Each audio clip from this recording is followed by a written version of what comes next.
This is Adelaide's FIVEAA. Sunny and 18 with the 6 o'clock news. I'm Kendall Brettig. Chipped windscreen? Complete Windscreens can repair it from just $99. Look for the big red koala. The fallout from Victoria pulling out of hosting the 2026 Commonwealth Games continues.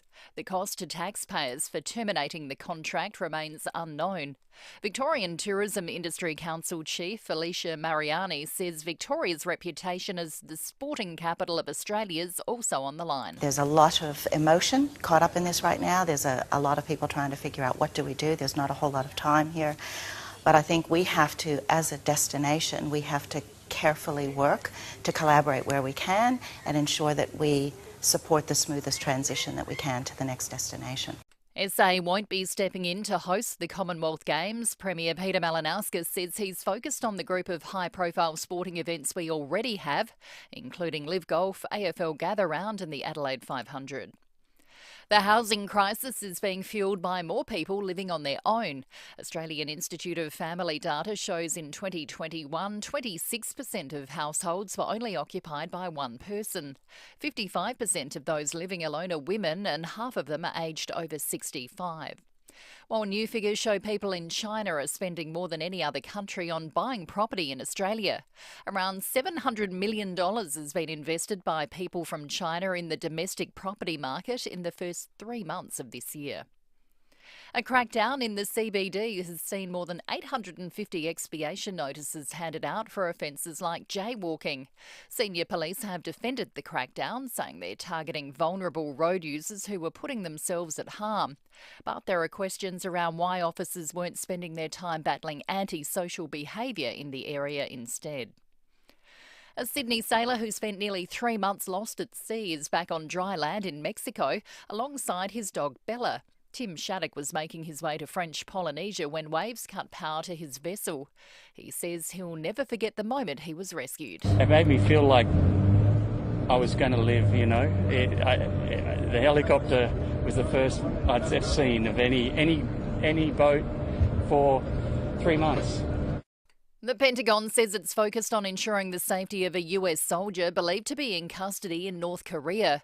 The man was on a tour of a town along the border with South Korea when he crossed over without permission.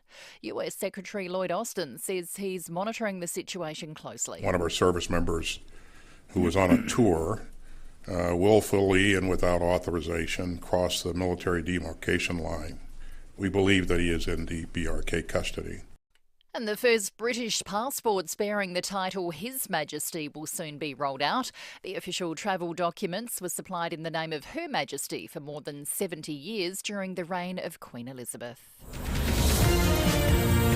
Now turning to FIVEAA Sport. Gliderall Garage Doors, adding strength, safety and style to South Australian homes for over 40 years. Gliderall.com.au. Good morning, Tom Wren. And a very good morning to you as well, Kendall. Port Adelaide is expected to have Zach Butters available for Saturday night's top-of-the-table blockbuster. That's against Collingwood at home. He's had scans on his groin but was back training yesterday and is expected to line up against the Pies. Charlie Dixon, Jason Horne-Francis, Trent McKenzie and Junior Rioli are also a chance to come back. Well, Australia will reignite its rivalry with England tonight when the fourth men's Ashes test gets underway at Old Trafford. Sam Jordan is in Manchester. In an Ashes series of so many surprises, Australia has produced one of its own. The Aussies will play 2 all-rounders against England in the fourth Ashes test in Manchester beginning tonight. Cameron Green and Mitchell Marsh have both been named in the side, with spinner Todd Murphy to drop out of the 11. Josh Hazlewood is in for Scott Boland in the only other change. Meantime, the Aussie women have gone down to England by 69 runs in the final one-dayer, but the Aussies have still retained the urn.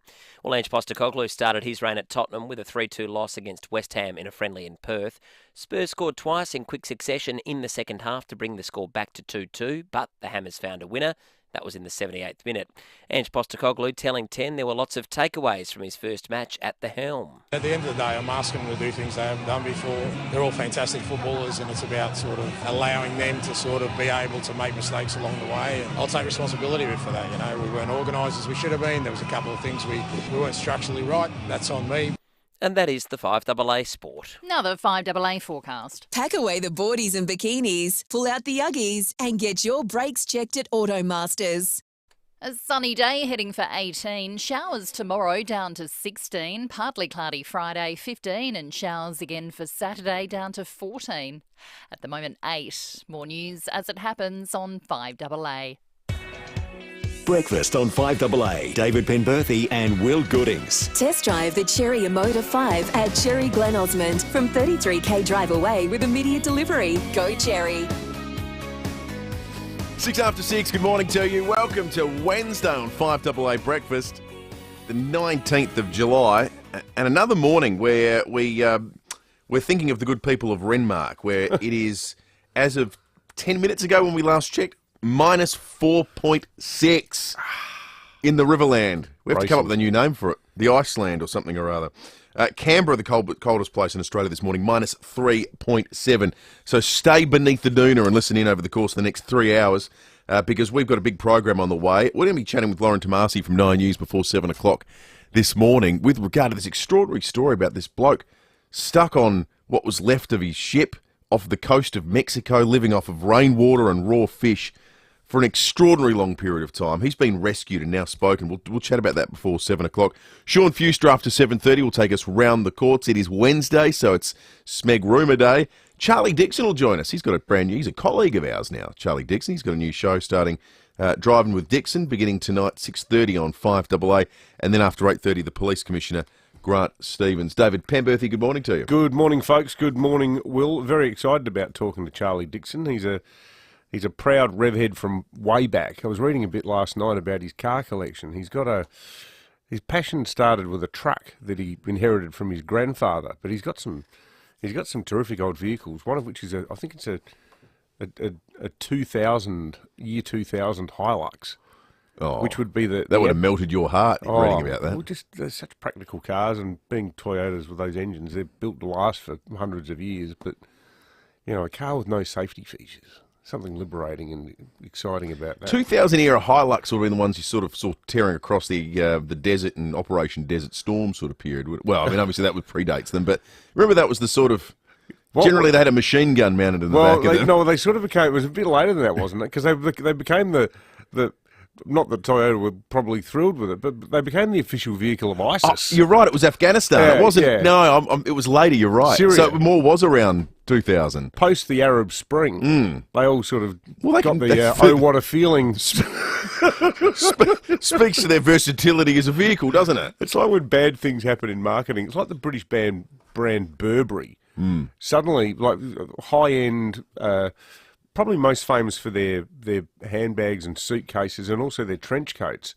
Suddenly it became the sort of most coveted brand of the English sort of bogan underclass, known in Britain as chavs, CHAVS. Oh, the long jacket. Yeah, they all suddenly decided that they wanted to wear Burberry.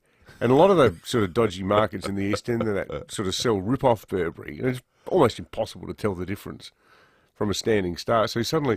all these people who you see on those shows like The Only Way is Essex, just total English plebs, decided that Burberry was the go and almost destroyed the brand.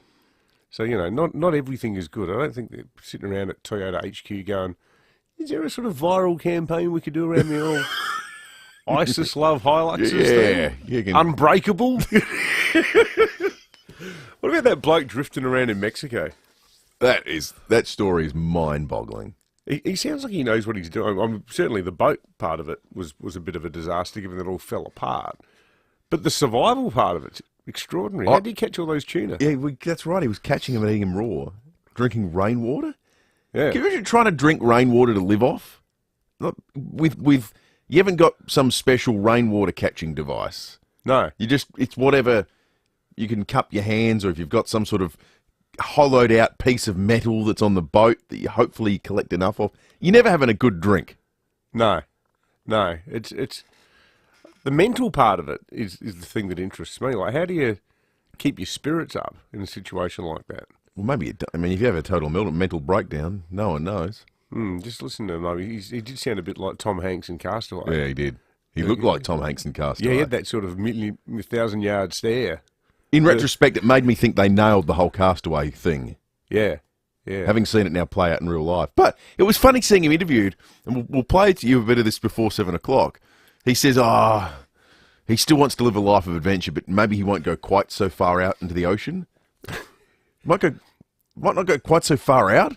Surely this bloke's had enough of the ocean for the rest of his life. Well, maybe he's going to do, sort of North Haven to Edithburgh or something, where, if you do get lost, you're in the middle of a gulf that's only a couple hundred k's from civilization on either side. Actually, we've got a bit of what he had to say here. This is Tim Shattuck speaking to Channel 9.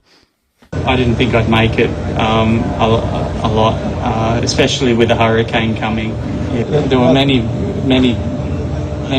bad days and many good days. I mean, I lost my cooking along the way, so it was a lot of tuna, sushi. But it was enough, I was very I'm still very skinny. By the time I came here to the fishing boat, I was just eating so much food. Initially, my pilot friend here flew over in the chopper, and it's the first human vehicle I'd seen in months. And the chopper basically flew away, and then came back with a speedboat, and I was just very grateful. My first question, listening to that, is: did he mean sashimi when he said sushi? Because if he was making sushi on board, that means he had rice and vinegar and a bamboo mat and a large wooden bowl to cool the rice. It's starting to be less of a feat of survival and more of a miracle of culinary exploits then, isn't it? Sounds like one of those Adam Liao cooking programs. I'm pretty sure he meant sashimi. Yeah. The raw version. If I did pick a food to subsist on that exists in its raw form in the universe, it'd be tuna. Yeah, it'd get pretty old pretty quickly though, wouldn't it? I reckon I've eaten a whole tuna raw once. I did with some mates after a 40th birthday I'm not party. proud of myself. We went down to Warina. Mate of mine, Jesse, when he turned 40, we went on a fishing charter. Crack of dawn, headed out. It was the first and only time in my life I've been seasick. Ooh. Like, what's the saying about seasickness? At first you think you're going to die, then you're worried that you're not. Like, it's terrible. Yeah. It's really bad. But it sort of came and went, but lasted about an hour. But at the end of it, we all got this tuna to take home, and we're all staying down at this shack. And I've got a proper good cutting knife for fish. I took it along, and Jess got some wasabi, and actually got real homegrown wasabi, like the actual root. Probably because apparently the wasabi we buy in supermarkets it's not synthetic, real. Yeah, it's not real at all. Yeah, it's just made up. You have to go to the proper spots to get the real stuff. It's superb though, isn't it? Oh, I love wasabi. I've done permanent damage to my insides eating wasabi. It's like horseradish or hot English mustard. Makes you know you're alive. Jimmy on the Dutton's text line this morning has won, I think, the competition already that we didn't even know we'd started regarding renaming the Riverland.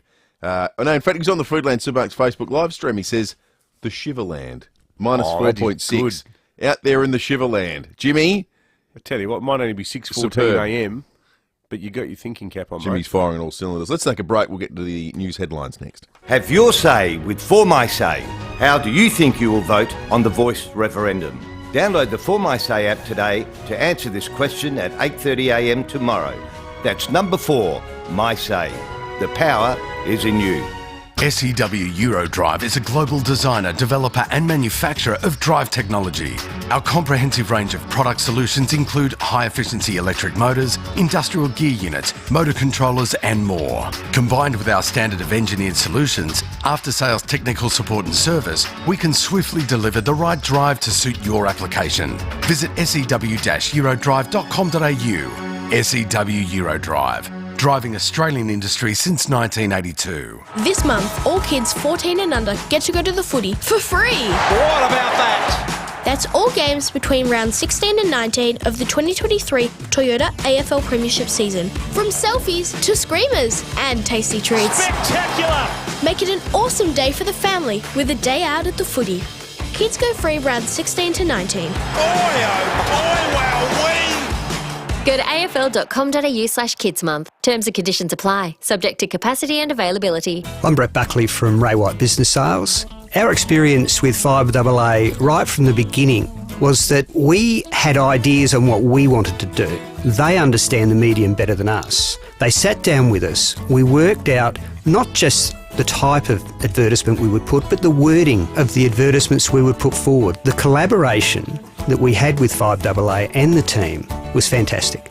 The other thing we noticed about FIVEAA is because it is a talkback radio station, people are listening, and they're listening all the time. So when our advertisement comes on, their ears are still pricked and they're still listening to it. To get your message out there and grow your business, visit fiveaa.com.au and hit the Advertise With Us link. Breakfast on 5AA. David Penberthy and Will Goodings. The Cherry Motor 5, state-of-the-art driving from 33k drive away with immediate delivery. Visit Cherry Glen Osmond. 16 after 6 news headlines on this Wednesday morning. SA is the worst state in the nation when it comes to keeping up with flu jabs. The National Register shows the immunisation rate of South Aussies aged between 5 and 64 has dropped by 27% on last flu season. Local pharmacies say a lot of their stocks are going to waste. Following the death of an 11-year-old girl in Queensland, the Sunshine State has announced free flu jabs. Here in SA, the flu vaccine is free for those under 5 and those 65 and older, but not in between. Here's Shadow Health Minister Ashton Hearn on 9 News calling for free vaccines for people aged 5 to 64. Providing the vaccination for free can actually save a family of 4 $100. Now, that is a lot when you consider the other pressures. Did you get the flu vaccine in the past, folks? Did you skip it this year? I wonder, because in the past, it felt like pre-COVID. Everyone was really across it and thought, yeah, you've got to get your flu jabs. I know that a lot of workplaces around town, including when I was full-time at the Tizer years ago, they had the vaccine set up down in the foyer for the winter flu season. Maybe there's a kind of post-COVID ambivalence. I've had enough jabs. Yeah, just sort of jab fatigue. But whatever the reason, folks. Mind you, it does seem to be hitting us. I would have thought with our older... Unless, of course, you want to ring in and tell us that you don't want Bill Gates spying on your thoughts after we 5G. Yeah. I can actually get Netflix in my head now. It's excellent. Save a lot of money. It would, wouldn't it? Yeah. Particularly give their new rate sketch. If I blink right, and you do it anywhere. I can see Stranger Things. I just watch all 5.5 episodes of Breaking Bad. Exactly. The question why is, with our age profile in South Australia, why are we worst? And why have we dropped 27%? That's totally confounding. When we've got the oldest population. Yeah. The contract for the Majors Road Interchange project has gone to a Spanish company. It's for the construction of on-off ramps for the Southern Expressway. The state opposition says it beggars belief they'd award a $120 million contract to a multinational. Infrastructure Minister Tom Koutsantonis says there are rules when it comes to the workforce used on the build. The labour hours that we worked on this project will be local, 90%. We want to make sure that the project procures as much produce as it possibly can locally. If the people working on it in Australian, does it matter whether the company that runs the project is Australian? Well, it's not a toll road. It's not like they're going to be making money into the foreseeable future. If it's the cheapest but still best option, like i.e. we're not getting some crappy road and locals are going to build it, I think in a globalised economy, who cares? Today marks the 50th anniversary of civil marriage celebrants in Australia. Prior to the change, couples had the choice of a religious wedding or going to the registry office. There are now 10,000 registered celebrants, up from 20 in 1973. 20 to 10,000. If you were one of the 20 in 1973, that's not that long ago. We must have someone listening who was among the first marriage celebrants in South Australia. Our more religiously inclined listeners would listen to that statistic and shake their heads, because you know what that story is about? It's about the decline of organised religion. Completely. The growing collapse, seemingly inexorable collapse in church attendances, the collapse in the number of people who identify as religious, the fact that we've gone from 30 to 10,000. 20 to 10,000. 20 in 50 years. To 10,000. It's the secularisation of marriage, isn't it? Completely. Federal Attorney General Mark Dreyfus says 80% of couples now use a celebrant? Today marks 50 years since the establishment of the Marriage Celebrants program. It's a great Labor reform, and it was started by the Labor Attorney-General Lionel Murphy, who on this day in 1973 appointed the very first civil marriage celebrant in Australia. If you were then among the 20 back in 1973, or one of the first in South Australia, say you got it in the late 70s, it would have been pretty controversial. I imagine that's the kind of job would have been hard to go back and explain to your parents. In the 1970s, and we're hearing Lionel Murphy's name there as the Attorney General, controversial figure he was. But that was also the same time as the Family Law Act, no-fault divorce, all of that was brought in. So it was a period of huge upheaval. The Australian Transport Safety Bureau is investigating after hundreds of drones plunged into the Yarra River at Melbourne's Docklands. Did you see this? They were meant to do a demonstration ahead of the Matildas game that was going on at Marvel, a big sort of thing in the sky. And often those drone displays look really amazing. They can do all sorts of things. However, en masse, they went into what's called auto land mode. And in the end, they all just dived into the Yarra River. Hundreds of these things. I haven't seen the footage. The ATSB says that while no one was injured, it's important we take the opportunity to review the factors involved in this incident to ensure these operations remain safe. Bit scary given their military application, that they've got the capacity to do this. You hope, yeah. Although maybe Dan Andrews meant to pay for them, just ran out of money. The meter just ran dry, and they were just crashed into the Yarra River. It's a bit of a metaphor for Victoria at the moment. It really is. We'll be doing quite a bit later on the Commonwealth Games debacle. It's extraordinary, isn't it? I just can't believe this story. I think the first thing is whether he should be charged with electoral fraud, given that there's about 8 regional communities in Victoria who only a year ago were being told, hand on heart, vote Labor, because you're going to be part of the Australia's first ever regional Commonwealth Games. They've still got signs up in Bendigo about it. Some of the figures feel a bit fuzzy. I'm looking forward to seeing the working out if we ever do. Well, you won't.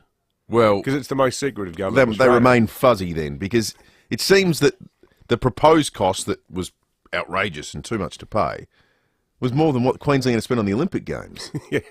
So I don't know what's going on there. More on that later, folks. But if you've already got your thoughts formed on it, share them with us. We'd love to hear it. 8223 0000 or text us on the Duttons text line. 18 the top today and sunny. Today is a spectacular day in the context of what's been a really cool winter so far.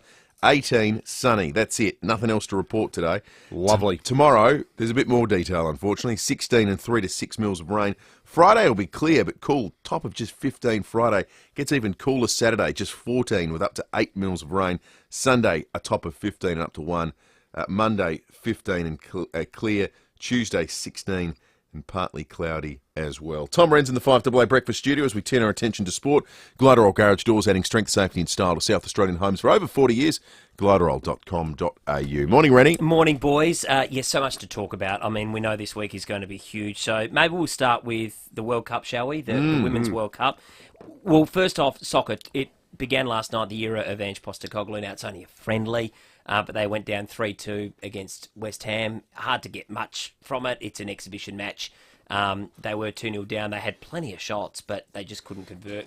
When's the EPL doesn't start till October or something, doesn't it? No, next month. Yeah, August. Oh, okay. Yeah, right. So it's only a few weeks away. They only pretty much have 3 months off a year. It goes on and on, doesn't it? It's 38-game season plus all the other competitions. Champions League if you qualify, Europa League, FA Cup, League Cup, etc.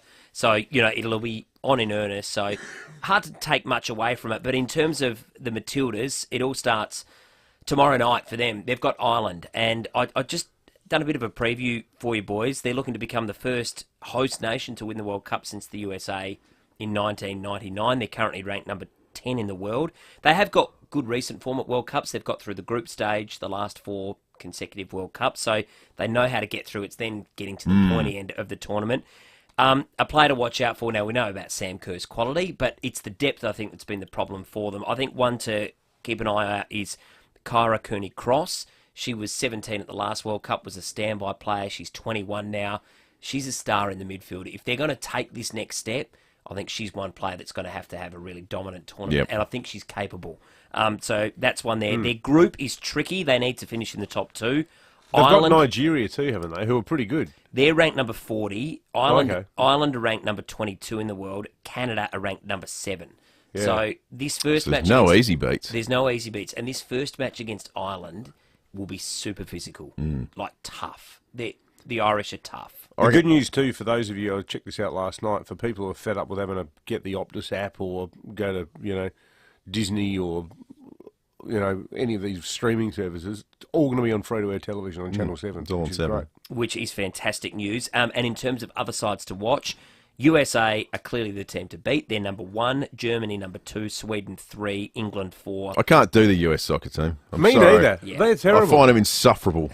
What about when they beat Thailand 14-0? Oh. Every time they put a goal past them, they were doing these like It was like they air scored the punches winning goal in the against Brazil or Argentina in the World Cup final. It was disgraceful behaviour. Yeah, I can't do them. I can't handle them. I'm sorry. I think there'll be a lot of people feeling the same way. Let's beat the Yanks. Who was that former captain with the purple hair? She was really up herself. Yeah. What was her name? She was a great athlete, but she was just a bit over the just top. Deeply bit unpleasant. OTT. Yeah. And a little bit of cricket before I go, boys. 11 is in for the Australians. Hazelwood and Green back in the side. Who goes out? Scott Boland and Todd Murphy. So No spinner. no recognised spinner, no frontline spinner for the Could first be a busy time. game for Travis Head. Very busy. He'll be bowling a lot of overs. No frontline spinner for the first time since 2012. And Dave Warner to open. And Dave Warner. What do we know retains about the spot. pitch, Rennie? Well, they think it's going to be favouring the quicks. Okay. But it's going to be a very slow over rate from both sides. Why is Boland not getting a look in? He was really good in the first test. Yeah, didn't take a wicket last test. Second test. Have you seen that statistic I reckon about his last one? He didn't take one. The third test. Oh, of course. Yeah. See his record, his average against England and Ashes? In Australia, it's 9.76. In England, it's 111. Bit of a difference. Something crazy like that. But it does mean as well that you probably have Green and Marsh batting at 6 and 7. Not sure what order they'll go in, and then Carey will bat at 8. So it's a strengthened batting lineup. Go for the draw. Yeah, well, a draw would be enough. Yeah, retain the bat Ashes. for 4 days. Yeah. Unlikely we'll see a draw unless, of course, rain is the other issue. But you're right, Travis Head's going to have a very, very busy match, I would think. Batting and bowling. Makes me nervous. Particularly spinner. Stuart No Broad spinner. gets Dave Warner out for 2. Yeah, we doing that again, are we? Going for number 18? Would it be this time? Yeah, he's 17 already. He's his bunny. Oh, it's hard to watch. It is, isn't it? Yeah. You know what? If they keep picking Dave Warner against Stuart Broad, they're turning David Warner into a sympathetic figure. I know. Because it feels like bullying. Like, just drop the bike out of sympathy. Yeah. Show him some respect. There was a guy sitting in the outer at Headingley wearing a T-shirt that said, Dave Warner Owner Manual by Stuart Broad. Good on you, Rennie. It would be nice if we won the toss as well. We've lost the 3 previous, so it'd be nice if it was called correctly. Absolutely. Gliderol Garage Doors new Platinum and Native Series sectional doors are here, gliderol.com.au. Lawless, the White Ant People. Yes, Lawless are still the White Ant People, celebrating over 80 years in pest control. For termite and other pest problems, call Lawless today on 8443 9636 or online at lawlerpestcontrol.com.au for really good information on all pests. Call Lawless, the people you can trust, on 8443 9636 for a free survey and quote. That's 8443 9636. Lawless, the White Ant People.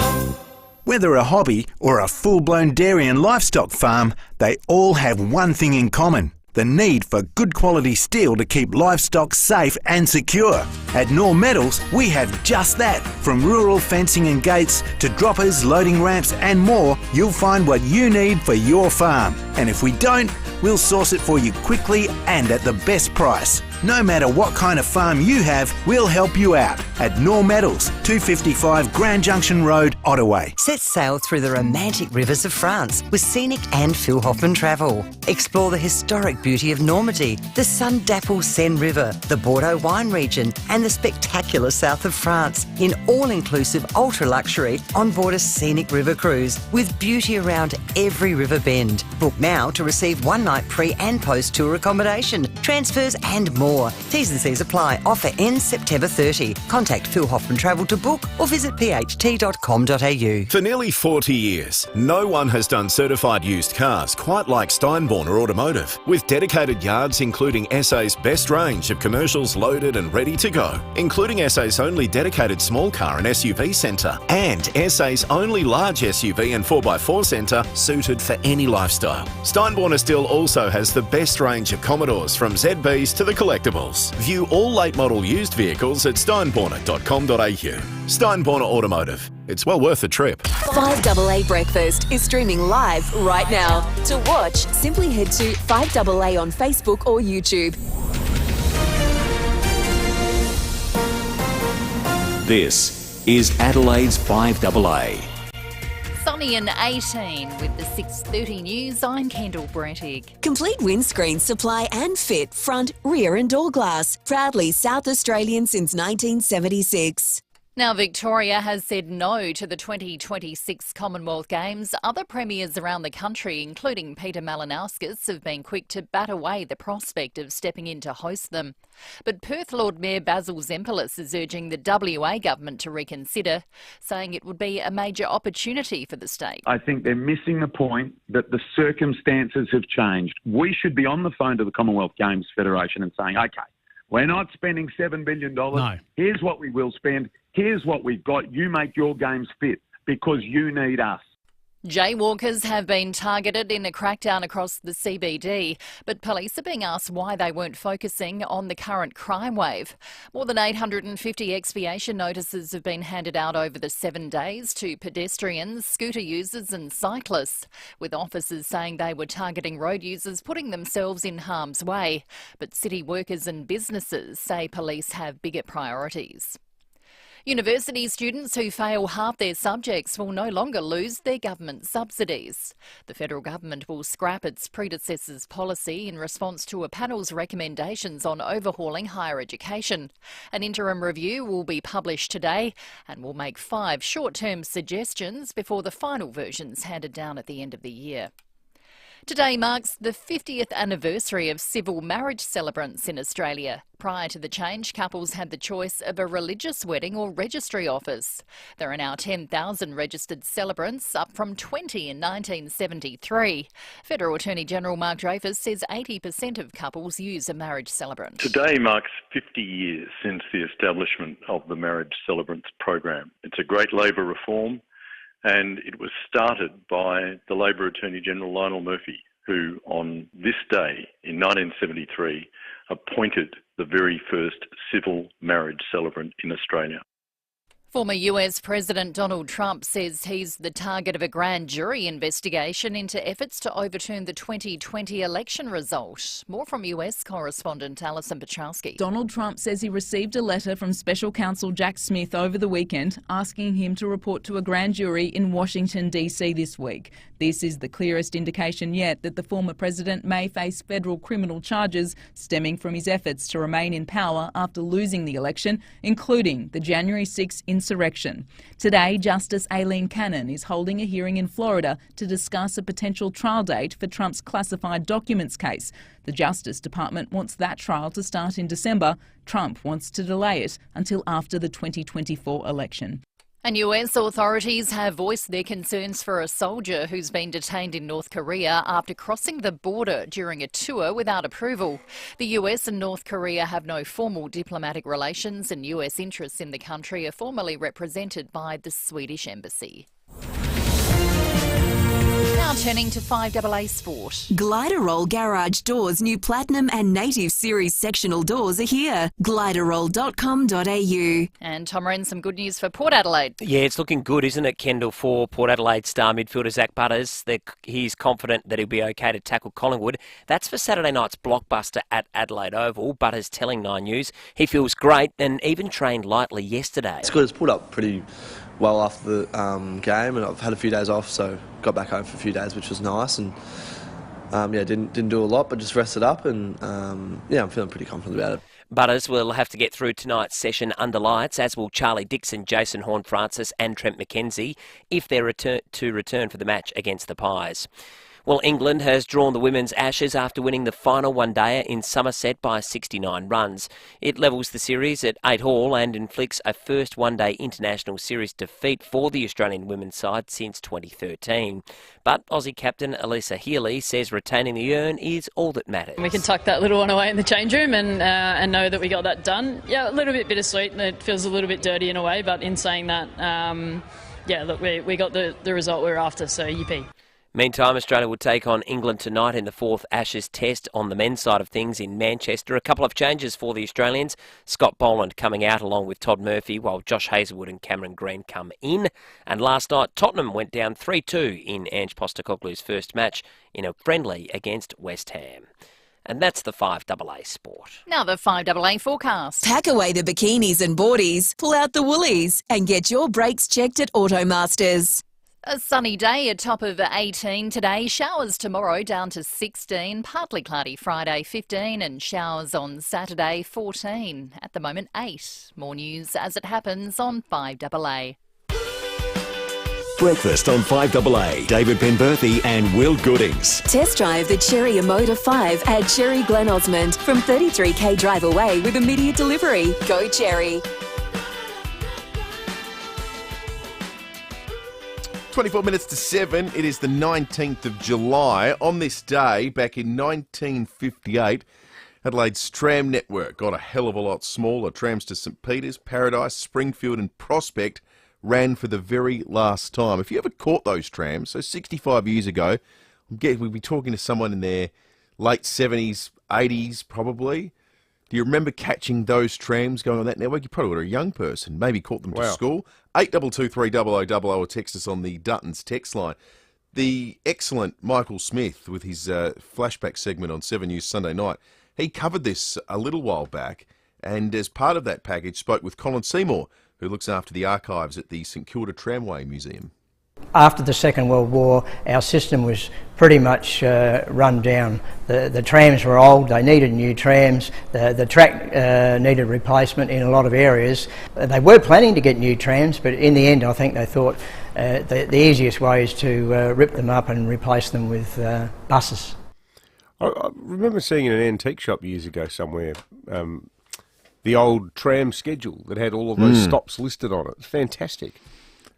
On reflection, I mean, hindsight's 20/20, but they were ripped up prematurely, weren't they? Yeah, they were. Now we're in desperate need of that kind of transport infrastructure. Well, how good would it be now? I mean, you look at the success of the Port Road extension. Oh, it's superb. What that's done to Bowden Brompton, which used to be one of the most run-down parts of town. It's totally reinvigorated it. That area, you know, around behind Jarmers is just superb.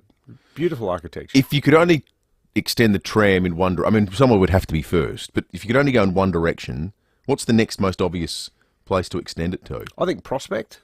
Yeah, so you go out north. So like how you get it North up Prospect Adelaide Road though? Well, that'd be a problem. Well, you wouldn't wouldn't be able to get it up in North Adelaide. Become a monorail, people maybe. Would complain about it.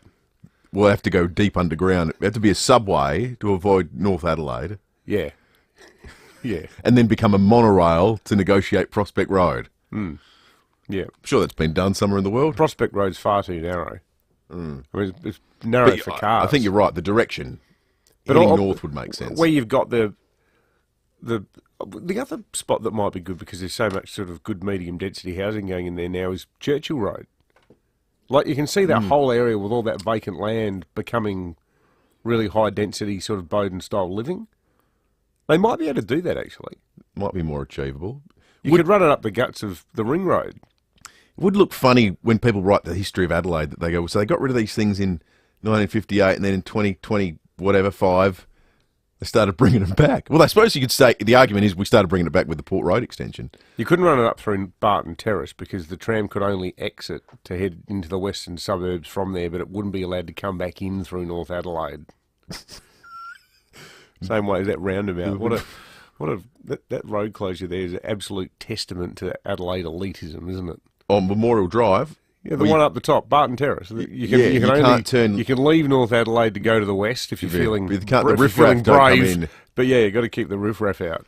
It's almost they just need Checkpoint Charlie, really, don't they? Yeah, exactly. Check your passport. Yeah, exactly.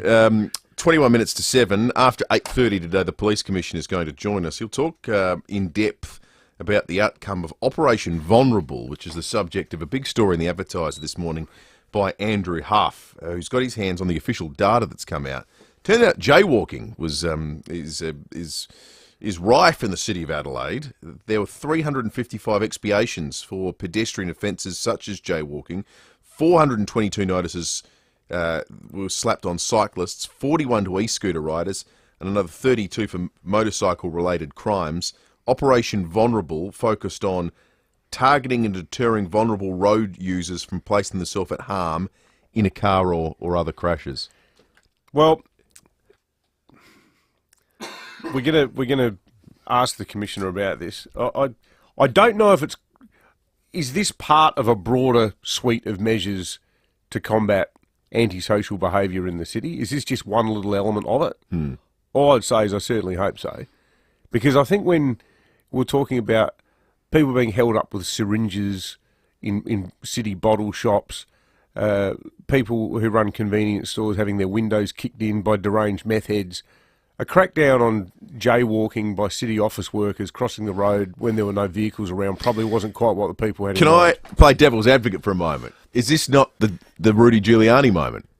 Because part of that was for fare evasion, but part of it too was, I remember one of the controversial parts of the Giuliani crackdown in New York City was they came down really hard on people. I think there was an ordinance where you had to wear name tags working in stalls on street corners and so forth. You had to be identifiable, and they fined a whole stack of people.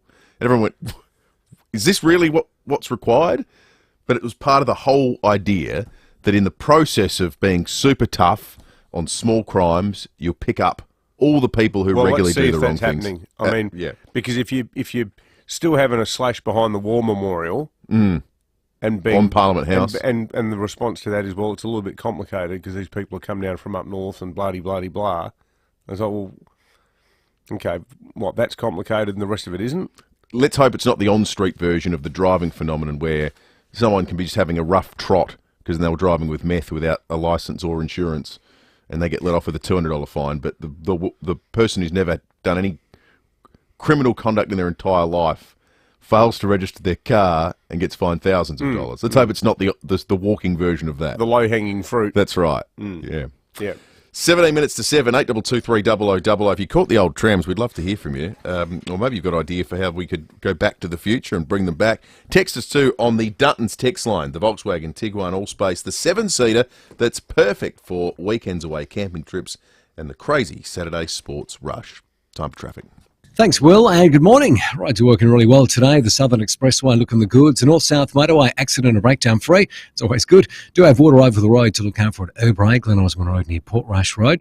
There's a lane closed at Windvale this morning. That is slow at the moment. The Grove Way near Surrey Farm Drive speeds at 40 and got cameras out and about already. You'll find one at Anzac Highway, Ashford and Arthur Streets at Tranmere. Style and save with Freedom. Right now, buy any item store-wide and get your second item half price. Don't miss out. Sale on now, only at Freedom. Adelaide's most accurate traffic on 5AA. What is Louver House? Simple. Louver House turns your outdoor area into a stunning entertainment space with an opening and closing roof. With rain sensors, you'll keep winter out. And when you need to, you can let the light in, so you can be outdoors and entertain all year round. Best of all, they're manufactured right here in SA with options like LED lighting. But you be the judge. Find out more with a free design, measure and quote. See the light with Louver House. louverhouse.com.au. G'day, it's Rory Sloane. The Kluger 7-seat SUV is here to move your family and to move you. It's an SUV that knows you expect practicality, but want luxury and beautiful design too. There's no need to wait for the kids to grow up. You can have your dream car now. This 7-seater has flexible cargo space thanks to the folding second and third rows. Take a test drive of the new Kluger today at Jarvis Toyota, South Road, Clovelly Park. Proudly celebrating 21 years of great deals. As we all know, SA is going through a housing crisis right now. But McGain Real Estate really want to help. If you're a landlord looking to sell your property, but you're feeling a bit guilty about disrupting an awesome tenant, McGain have landlords ready to purchase your property and keep that tenant in place. The team at McGain have hundreds of landlords ready to buy investment properties, so there's no need to stress about asking the tenant to move out or waiting for the lease to end. Visit mcgain.com.au. Have your say with For My Say. How do you think you will vote on the Voice referendum? Download the For My Say app today to answer this question at 8:30 a.m. tomorrow. That's number 4, My Say. The power is in you. This one's for all the barbecues out there. It's Aldi's classic tender hit, lamb, loin, chops, Now only $19.99 per kilo. From Aldi, good, different.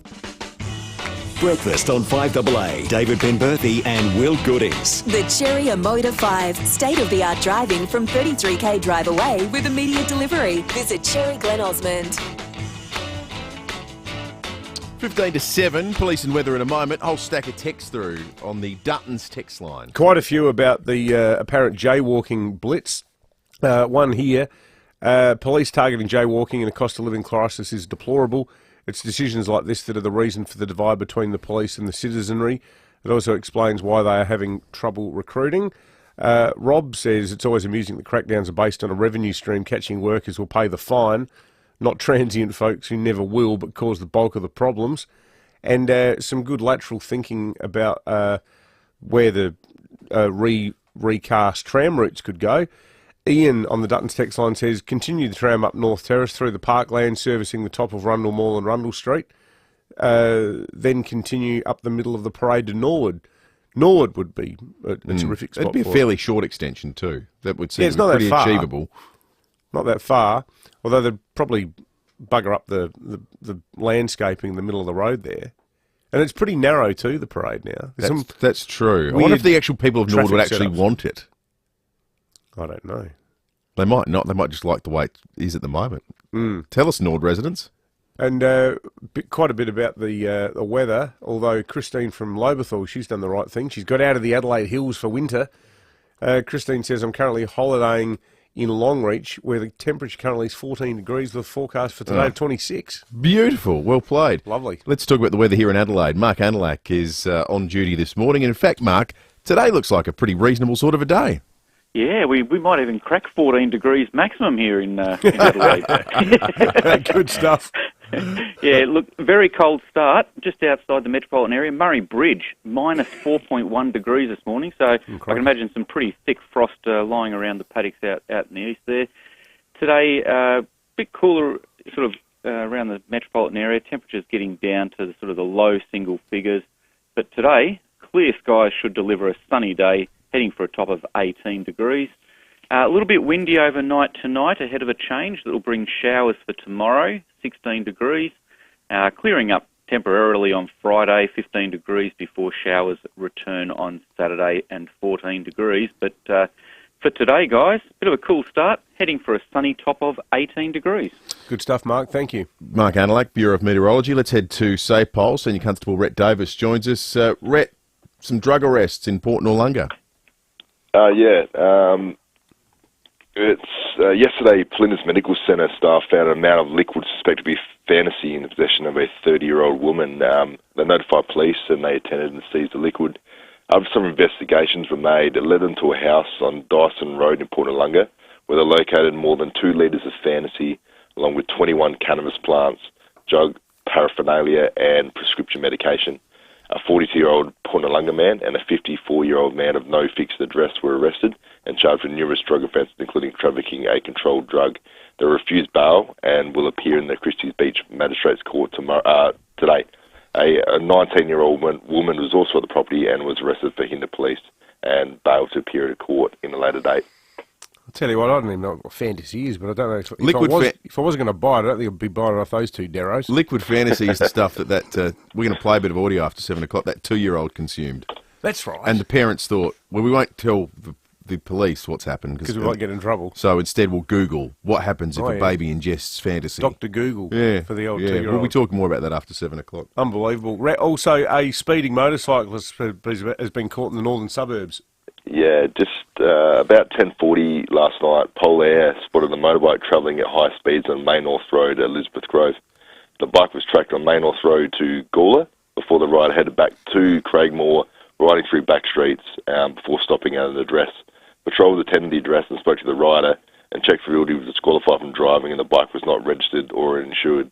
The bike was also displaying unassigned number plates. The rider, a 40-year-old man from Gawler South, was arrested and charged with numerous drug offences, including through speeding. His bike was impounded and he was bailed to appear in the Elizabeth Magistrates Court on 24th of August. Good stuff, Rhett. Thanks very much for that. Thank you. Senior Constable Rhett Davis from SAPOL. Ticking every box there. Driving unregistered, driving disqualified. Tick, tick, tick. Yep. 10 to 7, we started the program this morning talking about the extraordinary tale of survival of Tim Shattuck, who came to grief off the coast of Mexico and subsisted off rainwater and tuna for an extraordinary period of time. Lauren Tomasi's been covering the story for 9 News in the US. Lauren, for the benefit of our listeners who aren't across all the details, just take us back to the beginning, now knowing, of course, this story has a happy ending. It's just a wild story, guys. Let's start from the beginning. So we worked back 3 months ago, and that is when Timothy Shattuck, the man from Sydney in Australia, departed on his catamaran. He was solo aside from his dog Bella, who's become a bit of a hit. And he was sailing to French Polynesia. So that's a journey that usually only takes around a month, but it is one that most people do with more than one person on board. Look, he ran into trouble with a big storm which wiped out his electronics, and he told me he's also lost his cooking equipment. And then he was floating adrift for 2 months. He had no cooking equipment, so he was fishing in the sea, surviving off tuna, catching rainwater, his dog also eating the tuna, until 6 days ago, this tuna vessel stumbled upon him in the most remarkable sheer luck when you think about how vast the ocean is, and pulled him aboard. It is a wild story. Is there any sense as to how much weight he lost, Lauren? Because he sort of looks like Max Gorn crossed with a broomstick. He's got that sort of wiry, sort of long beard, but he's rake thin. Was he a thin bloke in the first place, or has he just shed a stack of weight? Well, look, firstly, I've heard the castaway comparison, but certainly not that. That's a beautiful comparison, I reckon. But look, no, he certainly lost a lot of weight. And Timothy himself, when I spoke to him today, said, I was so hungry and I'm feeling better now. And I've been speaking with the doctor who was working with Timothy since he was rescued by this Mexican tuna trawler, and he said, when they found him, he was malnourished, he was very dehydrated, he also had injuries on his feet. But remarkably, look, he didn't suffer anything major, anything critical in terms of illness or injury. So now it is a bit of a slow process to put that weight on. Timothy said he's been eating a lot of tuna, even though that's all he's been having for the past few months. So it's a slow process to put that weight back on. But overall, he is feeling good. Look, he did also tell me, he thought that was it. He was out in the middle of the ocean. He'd kind of come to terms with that. And it was actually the tuna trawler's helicopter, which was scouting for tuna in the area that spotted him first. He said when he saw that, he said, my God, I've been saved. Wow.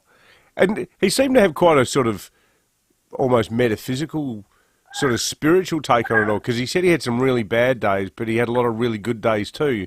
And one thing he was saying, I think, was that he made a habit of just jumping off the yacht and going for a swim in the Caribbean just to sort of keep his spirits up.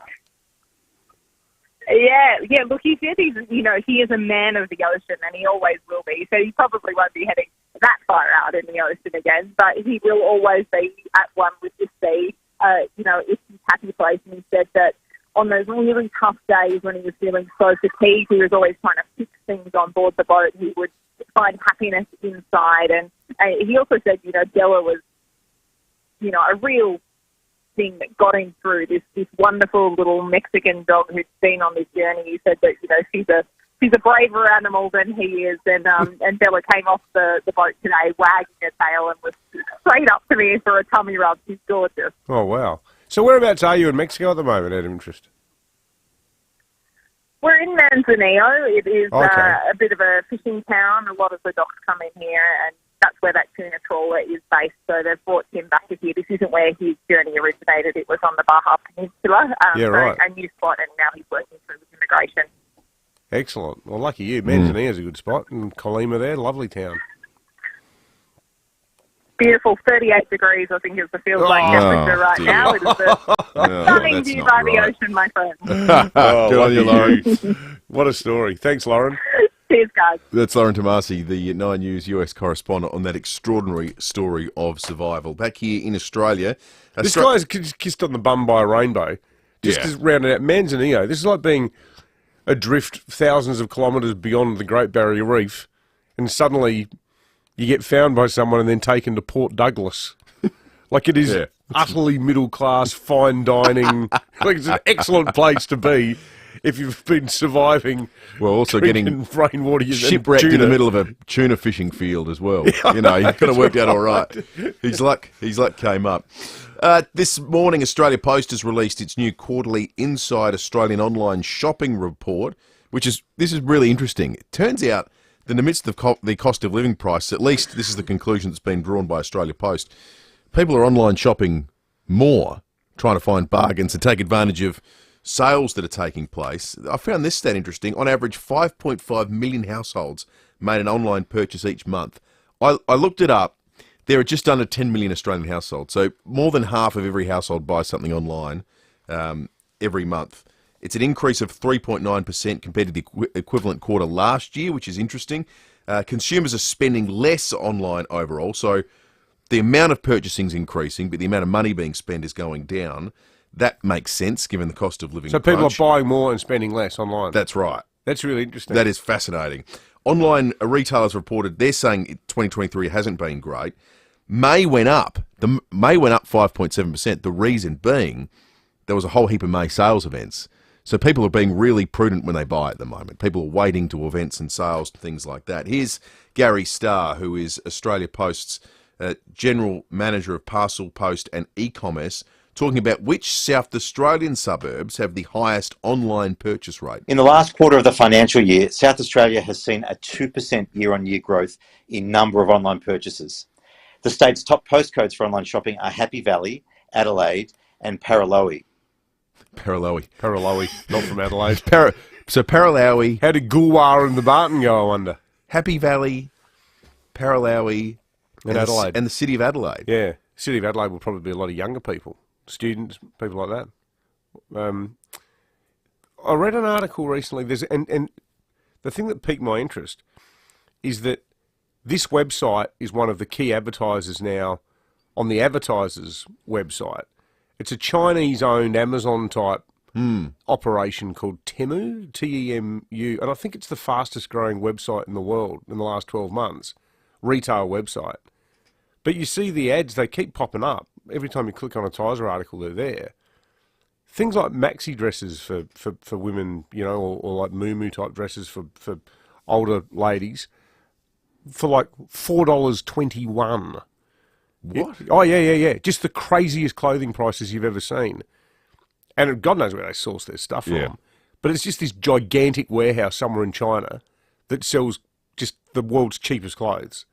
And apparently it's gone off the charts. Well, that makes sense with those figures, doesn't it? Yeah. Wonder if that's been the experience of people. Have you bought... Has anyone used that website then? I'd not heard of it until you just said it then. I'd be fascinated to hear what people's experiences have been like. Yeah, I thought all the ads were typos. And the thing is, when you click on it, if you download an app to get it, there's a spinning wheel that gives you an even bigger discount. God. And sometimes it will say you get 40% off.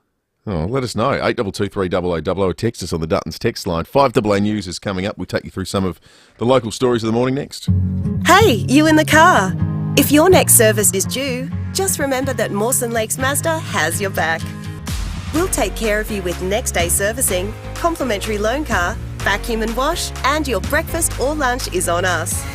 Your car gets the love too, with our state-of-the-art service centre brimming with top-trained mechanics. At Mawson Lakes Mazda, we'll look after your car and look after you. Mawson Lakes Mazda, just a short drive from the city. This month, all kids 14 and under get to go to the footy for free. What about that? That's all games between rounds 16 and 19 of the 2023 Toyota AFL Premiership season. From selfies to screamers and tasty treats. Spectacular! Make it an awesome day for the family with a day out at the footy. Kids go free rounds 16 to 19. Go to afl.com.au/kidsmonth. Terms and conditions apply, subject to capacity and availability. Have your say with For My Say. How do you think you will vote on the Voice referendum? Download the For My Say app today to answer this question at 8:30 a.m. tomorrow. That's number 4, My Say. The power is in you. Here at FIVEAA, We're all about supporting local. John Slater and David Johnston invite you to enjoy music from around the world on the Capri's Wurlitzer organ. Sunday, 6th August. Book at capri.org.au. Set sail through the romantic rivers of France with Scenic and Phil Hoffman Travel. Explore the historic beauty of Normandy, the sun-dappled Seine River, the Bordeaux wine region and the spectacular south of France in all-inclusive ultra-luxury on board a scenic river cruise with beauty around every river bend. Book now to receive one-night pre- and post-tour accommodation, transfers and more. T's and C's apply. Offer ends September 30. Contact Phil Hoffman Travel to book or visit pht.com.au. 5AA Breakfast is streaming live right now. To watch, simply head to 5AA on Facebook or YouTube. Online, on DAB Digital Radio and on 1395 AM. Talking Adelaide. This is Adelaide's 5AA. Sunny and 18 with the 7 o'clock news. I'm Kendall Brettig. Chipped windscreen? Complete Windscreens can repair it from just $99. Look for the big red koala. Former Queensland Premier and Gold Coast Commonwealth Games Chairman Peter Beattie has weighed in on the cancellation of the event in Victoria. The Victorian government's revealed it won't be hosting the event due to fears about a cost blowout. Peter Beattie says they face similar challenges in 2018. The real challenge, I think, in Victoria was actually running it in the regions. We had the same problem on the Gold Coast, and I can remember even getting sponsorship out of Sydney and Melbourne was difficult. We had a target of over 100 million. To get there required us to go to the begging bowl to a lot of big businesses, and luckily we ended up with some. Our Premier has shut down talk SA could step in and host the game, saying the cost doesn't stack up. Peter Malinauskas says his focus is on events like the Gather Round, Live Golf and the Adelaide 500. It's been another frosty morning across SA, but Mark Adelaide from the Bureau says it'll warm up during the day. Murray Bridge, minus 4.1 degrees this morning around the metropolitan area. Temperatures getting down to the low single figures. But today, clear skies should deliver a sunny day, heading for a top of 18 degrees. More people are living on their own and it's adding fuel to the growing housing crisis. Australian Institute of Family data shows 26% of households in 2021 were only occupied by one person. That's up from 18% in the 1980s. And people in China are spending almost $8 million a day on Australian property. The Treasury data shows the nation vastly outstrips its other overseas counterparts when it comes to real estate spending. $700 million was spent in the first 3 months of this year alone. Hong Kong was second at $100 million a quarter. 10,000 civil marriage celebrants are marking 50 years of the service in Australia. Before 1973, couples had the choice of a religious wedding or the registry office. Former president of the Australian Federation of Civil Celebrants, Dally Messenger, says the country pioneered the concept. The Australian model of civil celebrancy, which gave people so much choice and so much freedom, was really quite transformational throughout the Western world, because it's really what people need and want to express themselves authentically. A Sydney sailor who became stranded for 3 months in the Pacific Ocean says he survived by fishing for food. Tim Shattuck and his dog Bella are now in Mexico, back on solid ground. They were rescued by a tuna boat after a wave cut power to their boat. Mr Shattuck says he was lucky to survive. I did a lot of fishing. I took a lot of stuff with me too, so good provisions.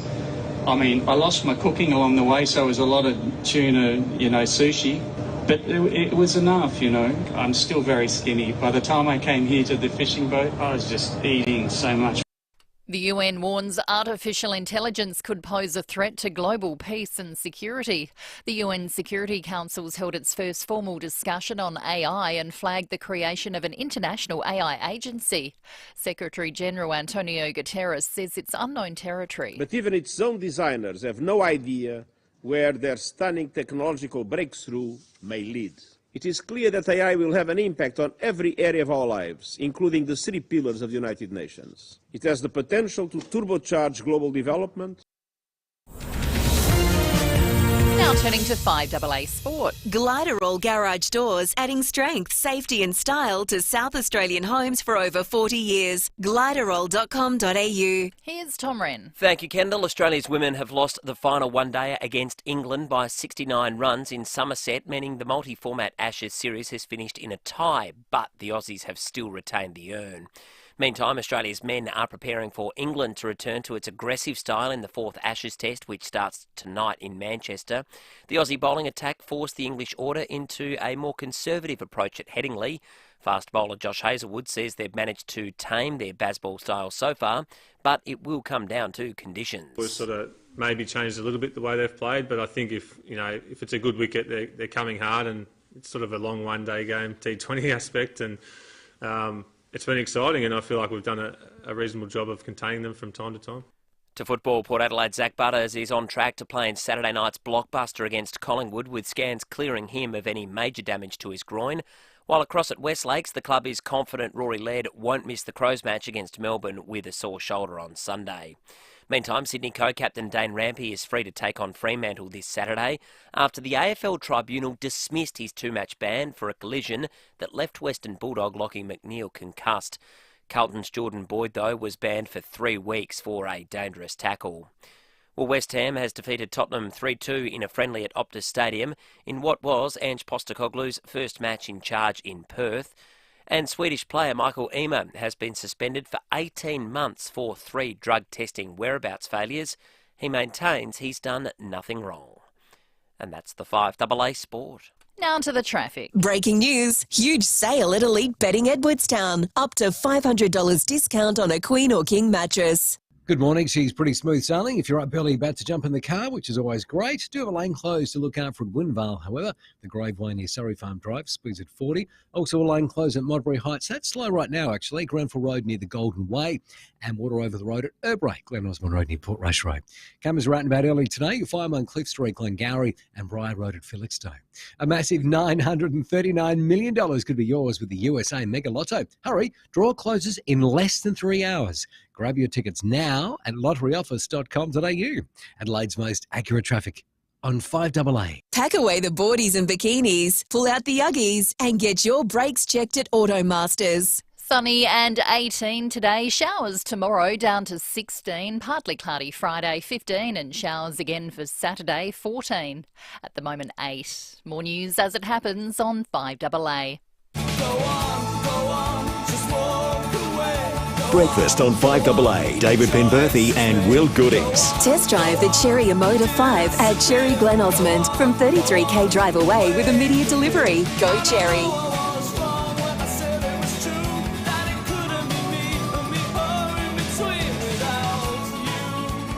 The Games will not proceed in Victoria in 2026. We have informed Commonwealth Games authorities of our decision to seek to terminate the contract. I've made a lot of difficult calls, a lot of very difficult decisions in this job.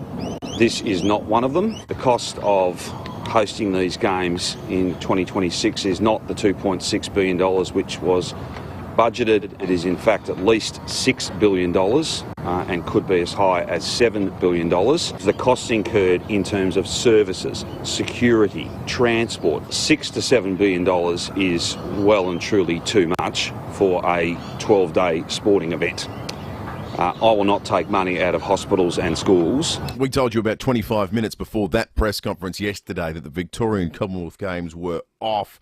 Daniel Andrews confirmed it shortly after 9 o'clock yesterday.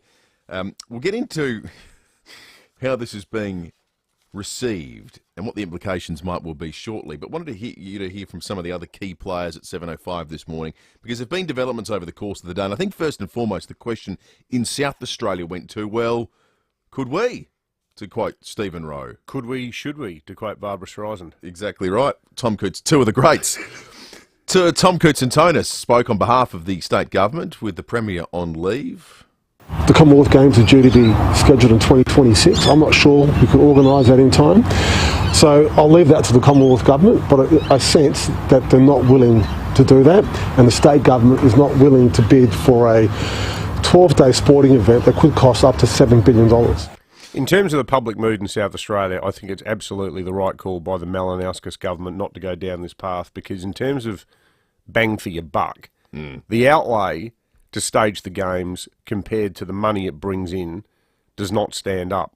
Unlike Gather Round, unlike Live, but the reality is, particularly given that this government was elected on one key promise which is not yet fulfilled, we all know what I'm talking about there. Anyone who's caught an ambulance in the last year and a half knows that things have got worse, not better. A massively high-risk strategy for the government to suddenly get the checkbook out for this. Why does this event cost this much?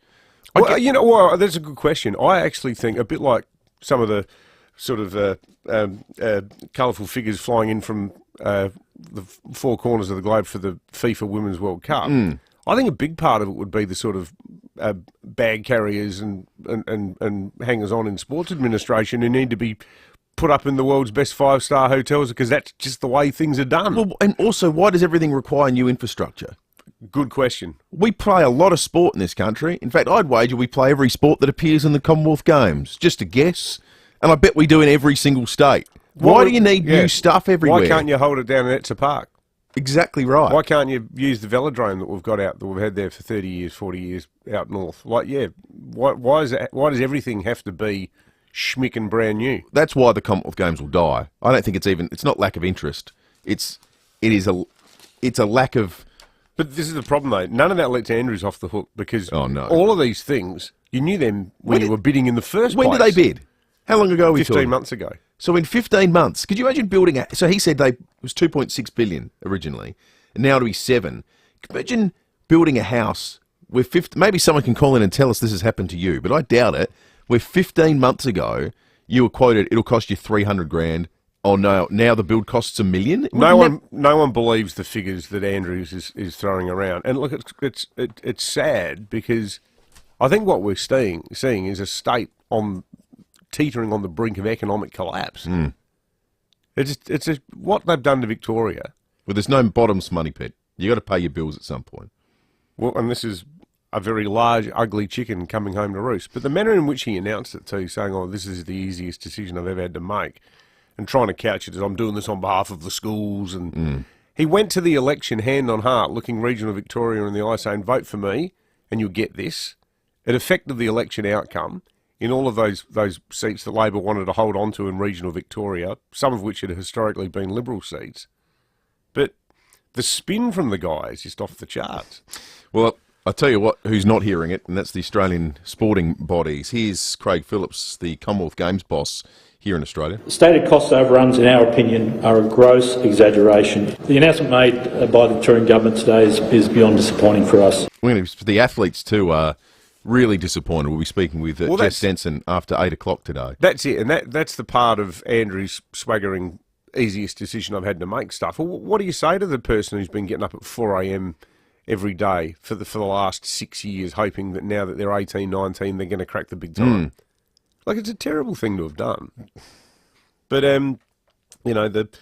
the Dan acolytes on social media swallow it up. It's like Jonestown without all the murders over there. It's just crazy. This is just another great, utterly brainwashed. Another pillar in the heroic legacy of. We'll talk.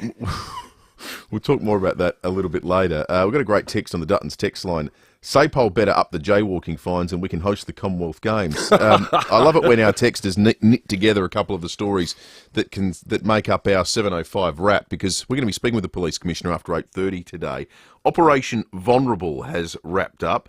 850 expiation notices were issued during a blitz on vulnerable pedestrians, cyclists, motorbike riders and scooter users.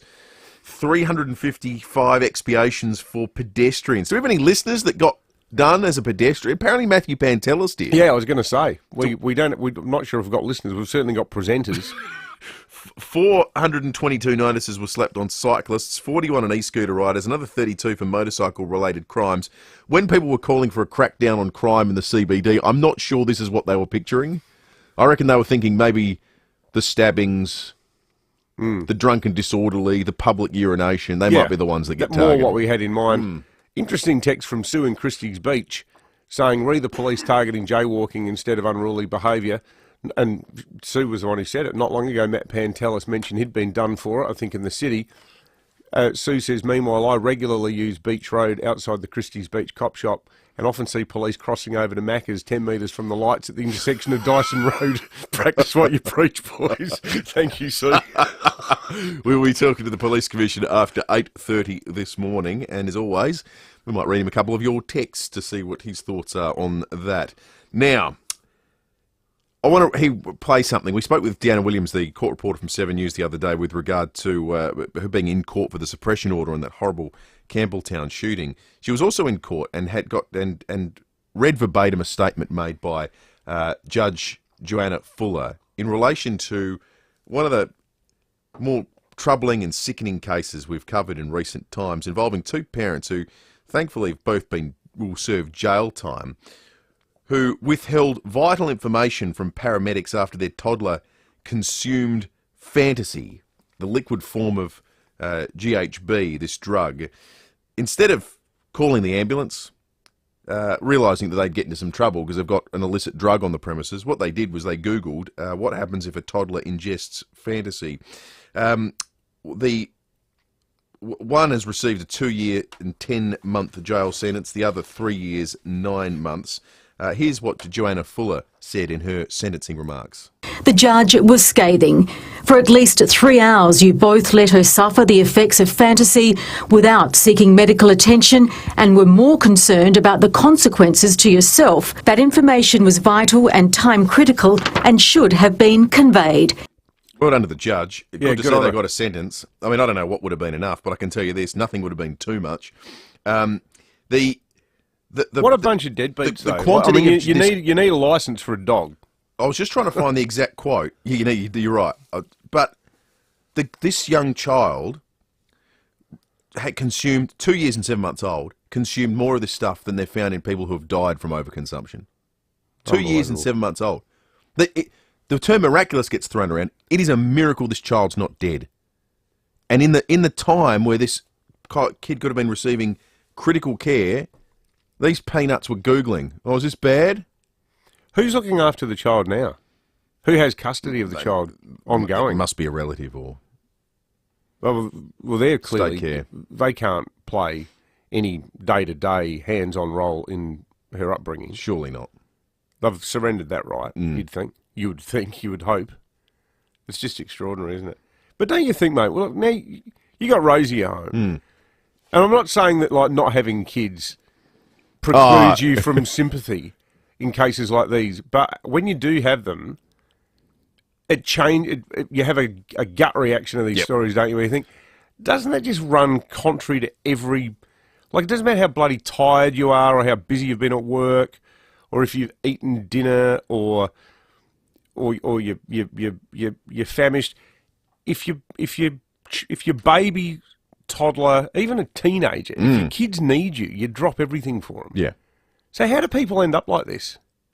Yeah, because you can't imagine doing it, can you? It makes you get a sense of these people are stuffed beyond belief. They are. They're just rooted. Like there's nothing. Exactly pardon my right. French. The wiring in their brain has gone because it's not the way humans are programmed to act. So how do you get to that point? Drugs? Probably. Do you come back from that point? Like, do they come out in 2 years and suddenly go, oh, yeah, maybe I shouldn't? I don't know. I struggle to get my head around it. It's unfathomable.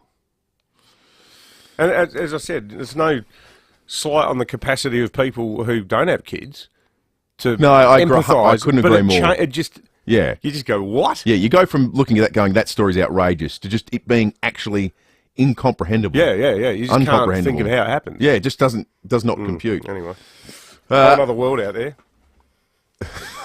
Someone said, good to see recidivist Matthew Pantelis get nabbed. Has he done it before? Is he a repeat offender? He's got form. Listen, he's got places to go. He's got stories to break. He's a busy guy, you know. I'm crossing the road now. No one's going to stop me. Get off that, Commissioner. Great texts, thank you, on the Dutton's text line. Volkswagen Tiguan Allspace, the 7-seater that's perfect for weekends away, camping trips, and the crazy Saturday sport rush. We're going to check traffic and come back, including A review of the sports show last night in just a moment. Thanks, Will. 8 Smithfield Plains crash on Curtis Road near Coventry Road. Urbray, water over the road, Glen Osmond Road near Potrush Road. We're slow going on Mulberry Heights at the moment. Got a lane closed, Grenfell Road near the Golden Way, speeds at 40. Quite busy South Road at Febberton. Cameras at Cliff Street, Glengarry and Darley Road at Paradise. Mary Poppins is now playing at the Festival Theatre and audiences are absolutely raving about it. Final tickets are selling fast. Mary Poppins is only here till August 27. Book at Ticketek. Adelaide's most accurate traffic on 5AA. 5AA Mornings with Matthew Pantelis. Sarah Gabe, One Nation MP. She is calling for an office for men here in SA. There is one for women. Men die earlier than women, she says in the tweet, yet more money is spent on women's health. Sarah, good morning. Weekday mornings from 9. It's about time that we started to look after our men and deal with these issues. On 1395, Adelaide's 5AA. What is Louver House? Simple. Louver House turns your outdoor area into a stunning entertainment space with an opening and closing roof.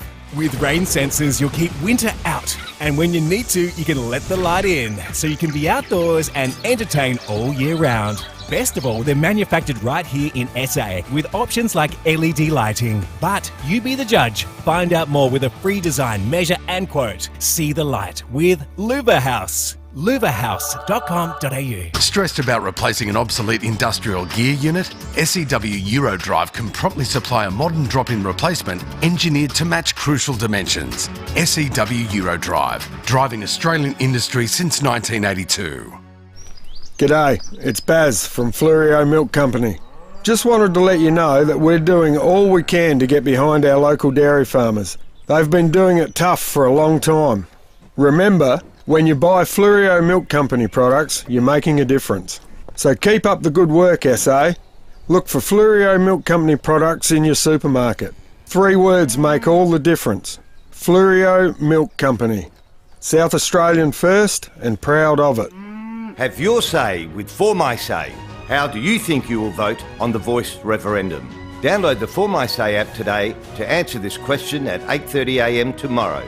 That's number 4, My Say. The power is in you.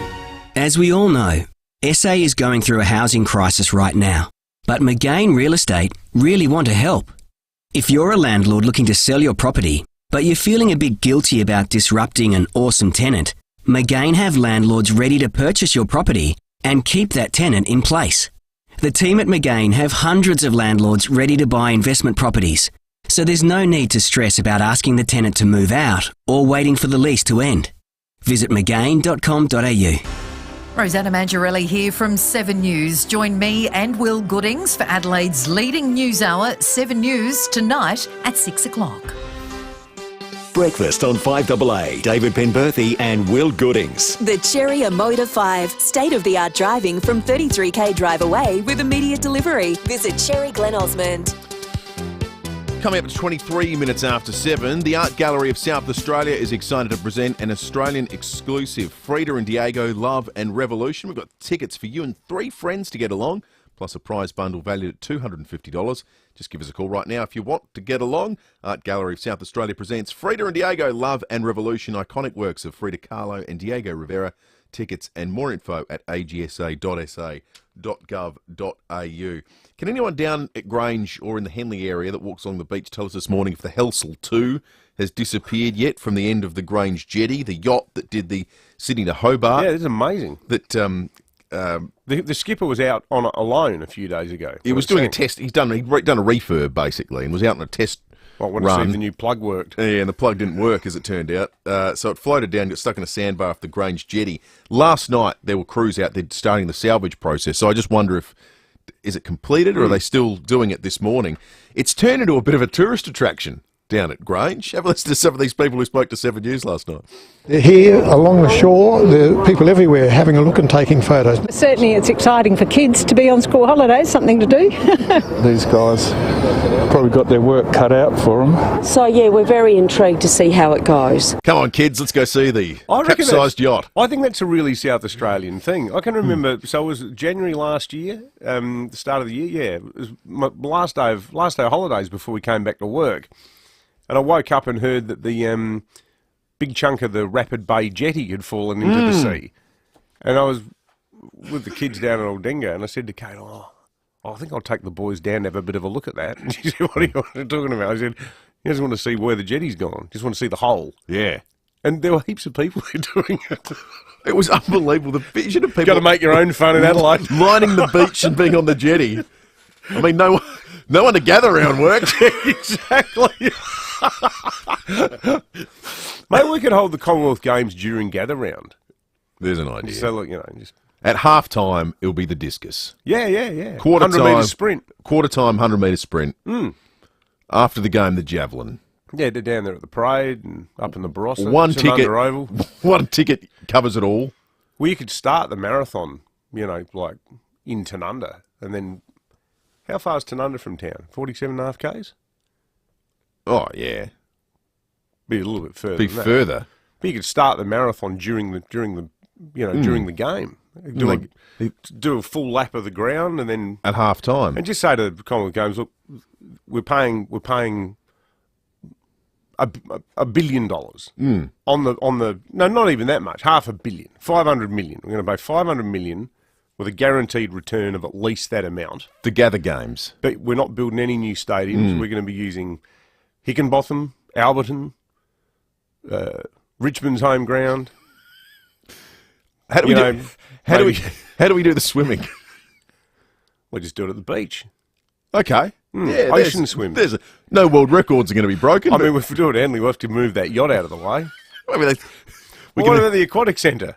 Yeah, okay. We'll get the Adelaide City Council involved. Actually, I think that aquatic centre now is going to cost more than the Victorian Commonwealth Games. Yeah, that's right. Where should we hold it? What other venues could we use for the slapdash SA Commonwealth Games? I like it during gather round. It's two events for the price of one. Let's talk sport. Last night in the sports show, it was all footy that was part of the discussion. $17 schnitty, Monday to Wednesday at the Albion, Birkenhead Tavern, Excelsior and Lighthouse Wharf. You just know it's a Barrow hotel.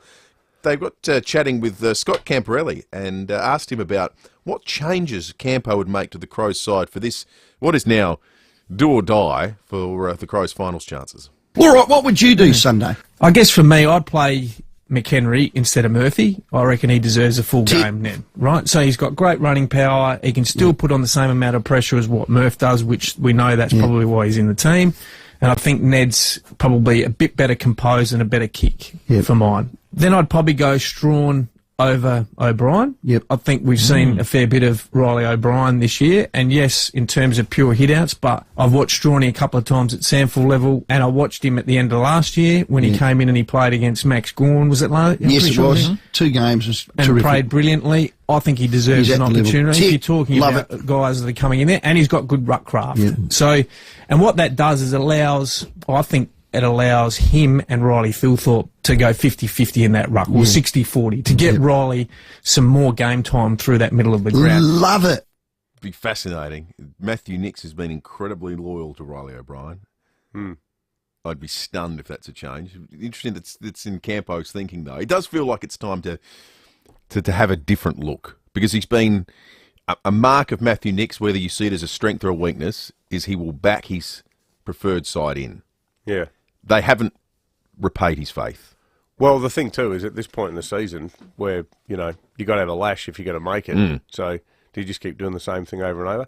Hey, really important text here, and this is why I predicated those comments before about those 2 dead parents by saying you don't need kids to feel sympathy, albeit also saying that it does change the visceral reaction you have to these stories somewhat. But this person who's texted in here, this is why I put that caveat on it.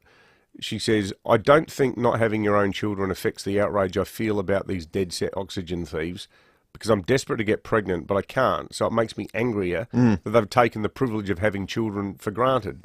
100%. Life just isn't fair sometimes, the message. What a great text. Yeah, it isn't fair. It's not fair on that person is probably a great parent. It's not fair as the kid who could have got someone who would have really cared for them and instead got the GBH house. How many would-be great parents are in the same position kids. as that caller? Yeah, it's a great text. It's a sad text. 29 minutes after 7, more on the sports show tonight. $17 schnitty, Monday to Wednesday at the Albion, Birkenhead Tavern, Excelsior and Lighthouse Wharf. You just know It's a Barrow Hotel. Great news for people on the move.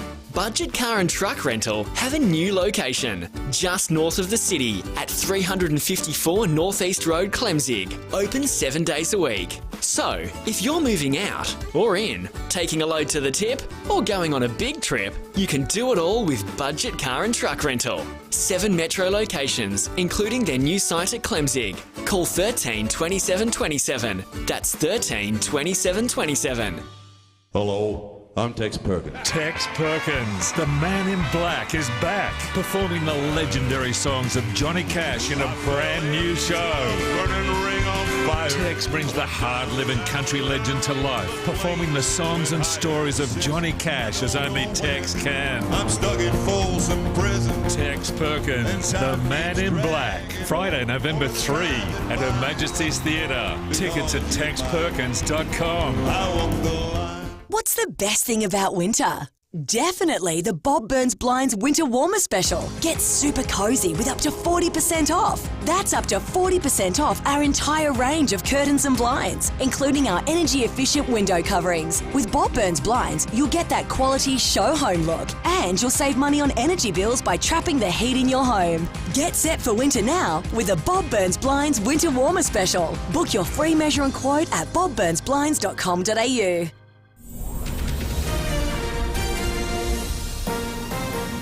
This is Adelaide's FIVEAA. Sunny and 18 with the 7:30 news. I'm Kendall Brettig. Complete windscreen supply and fit, front, rear and door glass. Proudly South Australian since 1976. Athletes say they're perplexed by the Victorian government's decision to cancel the 2026 Commonwealth Games. Victorian Premier Daniel Andrews citing cost concerns, but swimming legend Hayley Lewis says Melbourne's hosted the event before, so infrastructure shouldn't be an issue. I went and commentated at and presented medals at the 2006 Commonwealth Games in Melbourne. So they had the infrastructure then. So how do we not have it 20 years later in 2026 if we held them back in 2006? Our Premier has shut down talk SA could step in and host the game, saying the cost doesn't stack up. Peter Malinauskas says his focus is on events like the Gather Round, Live Golf and the Adelaide 500 instead. A crackdown in the CBD has seen more than 850 expiation notices handed out for offences like jaywalking. Senior police have defended the crackdown, saying they targeted vulnerable road users who were putting themselves at harm. But there are questions about why officers weren't spending their time tackling antisocial behaviour in the area instead. The housing crisis is being fuelled by more people living on their own. Australian Institute of Family data shows in 2021, 26% of households were only occupied by one person. 55% of those living alone are women, and half of them are over 65. While a new survey shows a majority of voters believe Australia's migration intake is too high, 59% of respondents think migration numbers need to be brought down amid the housing crisis. An American soldier facing military disciplinary action fled across the heavily armed border of South Korea into North Korea and has been detained. He's become the first American detained there in nearly 5 years. The US Secretary of Defense Lloyd Austin says they're still working out what happened. And engaging to address this incident. In terms of my concerns, I'm absolutely foremost concerned about the welfare of our troops. The UN Security Council has held its first talks on artificial intelligence, the UN flagging establishing a regulatory body to monitor its development, warning it poses a threat to peace and security. British Foreign Secretary James Cleverly says AI should be regulated. It could enhance or disrupt global strategic stability. It challenges our fundamental assumptions about defence and deterrence. It poses moral questions about accountability for lethal decisions on the battlefield. And today marks 50 years of civil marriage celebrants in Australia. Prior to 1973, couples had the choice of a religious wedding or going to a registry office. These days, 80% of couples use a celebrant to get married. Now turning to 5AA Sport. Gliderroll Garage Doors new Platinum and Native Series sectional doors are here. Gliderroll.com.au. Here's Tom Wren. Thank you, Kendall. Port Adelaide is a big chance to get some key players back for Saturday night's blockbuster against Collingwood at home. Assistant coach Josh Carr telling Rowie and Timmy G they'll be keeping a close eye on several players at training tonight, including Charlie Dixon and Trent McKenzie, while Jason Horne-Francis looks to have recovered from a back complaint. We're thinking that he should be okay to play this weekend. Charlie trained well yesterday. We think he'll come in. Obviously, we get Junior back, and then waiting to see if Trent McKenzie's a chance also. And they're also expecting Zach Butters to be okay after having a sore groin out of the match from the weekend. Well, Australian sporting legend Kathy Freeman is the secret inspiration behind the Matildas' push for Women's World Cup glory. The Sydney 2000 Olympic gold medalist recently paid the team a surprise visit, sharing her experience at how to handle hometown expectations.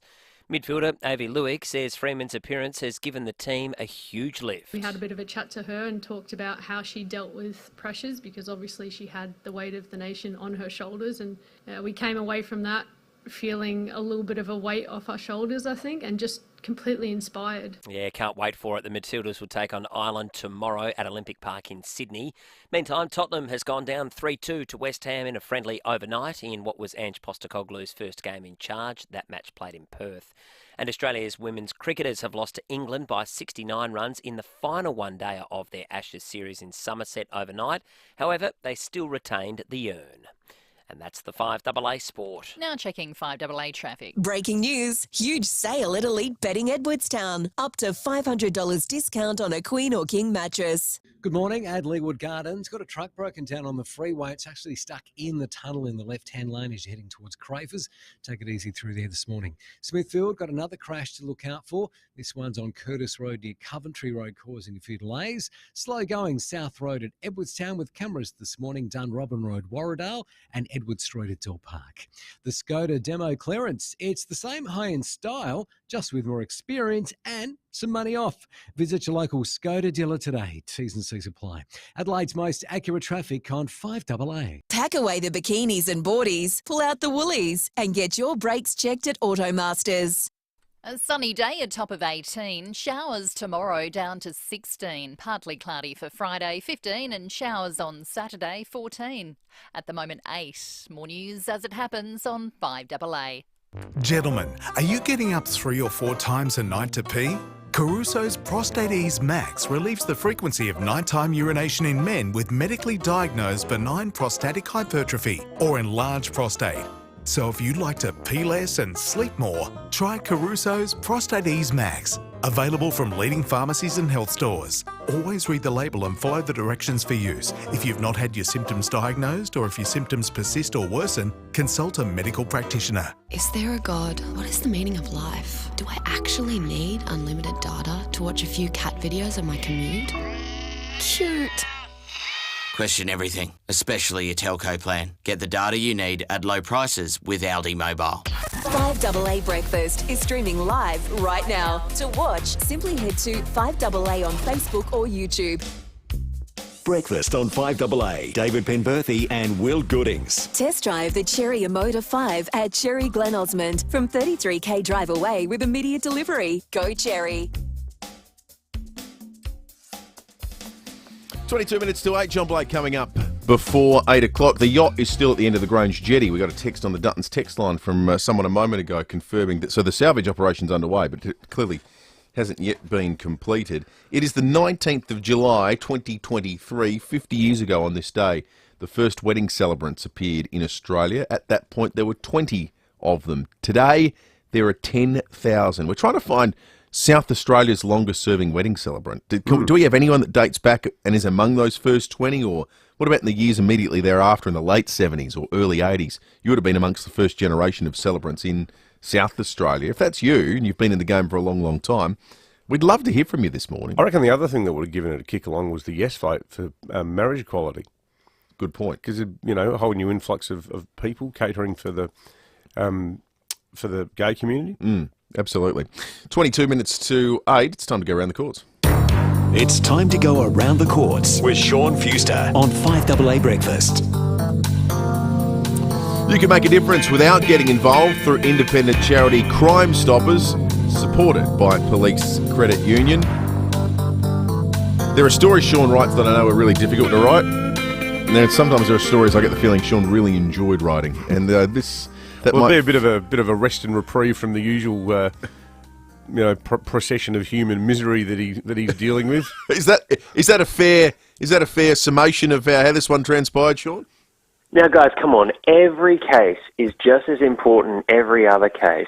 And just because some cases can be set to me singing the tune of a Tom Jones song doesn't mean they're any less serious.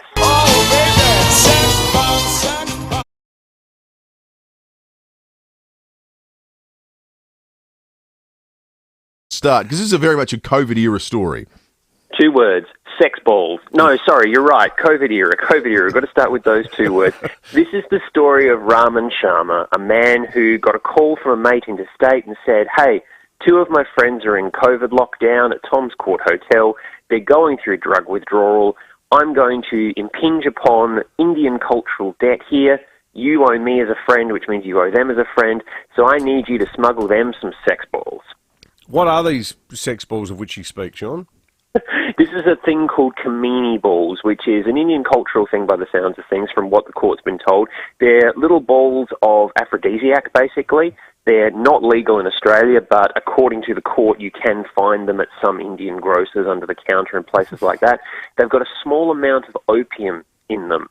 Now, this is a thing that's led to a lot of people in this country having opium withdrawals during COVID because they're taking them as a health supplement. They get into COVID lockdown, they can't get them anymore, and all of a sudden, oh dear, you're going through opium withdrawal. So Raman was told you need to smuggle these sex balls into Tom's Court Hotel. He thought the best way to do this would be to buy himself a burrito from Zambreros, who have no involvement in this otherwise, unwrap the burrito, stuff it full of sex balls and a little bit of heroin inside a cigarette packet, wrap it up again and drop it off at Tom's Court and say, oh, I'm an Uber driver. Take this up to the room, please. See you later. And run as quickly as he could. I've got to say, I love Zambrero. They do God's work with their quality Mexican food. But my idea of sort of tarting up my burrito involves adding guacamole to it, not a sex ball. Well, what was interesting about this was in sentencing the other day, Judge Ralph Sulio, who is one of the most dry wits you'll ever see on the bench, described the burrito as cold and incorrectly wrapped. Well, that's because this bloke had stuffed around with it. I mean, the Zambreros people, they know you fold it from the bottom and then you fold the 2 left and right-hand sides in and then you roll it tight. That's how you roll a burrito. But exactly. Mr. Sharma had stuffed it up and gave himself away with his cold, incorrectly wrapped burrito, which meant that, of course, the coppers that were running Tom's Court at the time took a look at this and went, nah, this isn't right.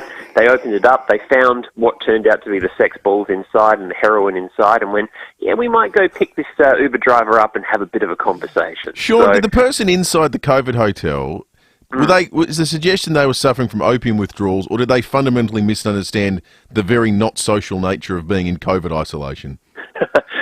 The implication is that they were undergoing some kind of drug withdrawal in there, and that's why they'd asked for a bit of outside help. And as much as we laugh about this, one of the things that Judge Sulio said in his sentencing was, as silly as this whole thing is, if that burrito had made it inside and someone had then overdosed on the heroin, that person that would have overdosed on the heroin was COVID positive at the time, which would have exposed everyone else in the COVID hotel to exposure of COVID as they pulled them out. Ambos would have had to been sent in. A hospital would have had to get involved. It could have caused quite a big COVID incident all over a cold, incorrectly wrapped burrito. So as silly as it sounds, this thing actually posed quite a significant health threat to a lot of people in South Australia just from this ridiculous delivery. Under the law, Sean, who's in more trouble, the person who orders the opium-laced burrito or the person who delivers the opium-laced burrito?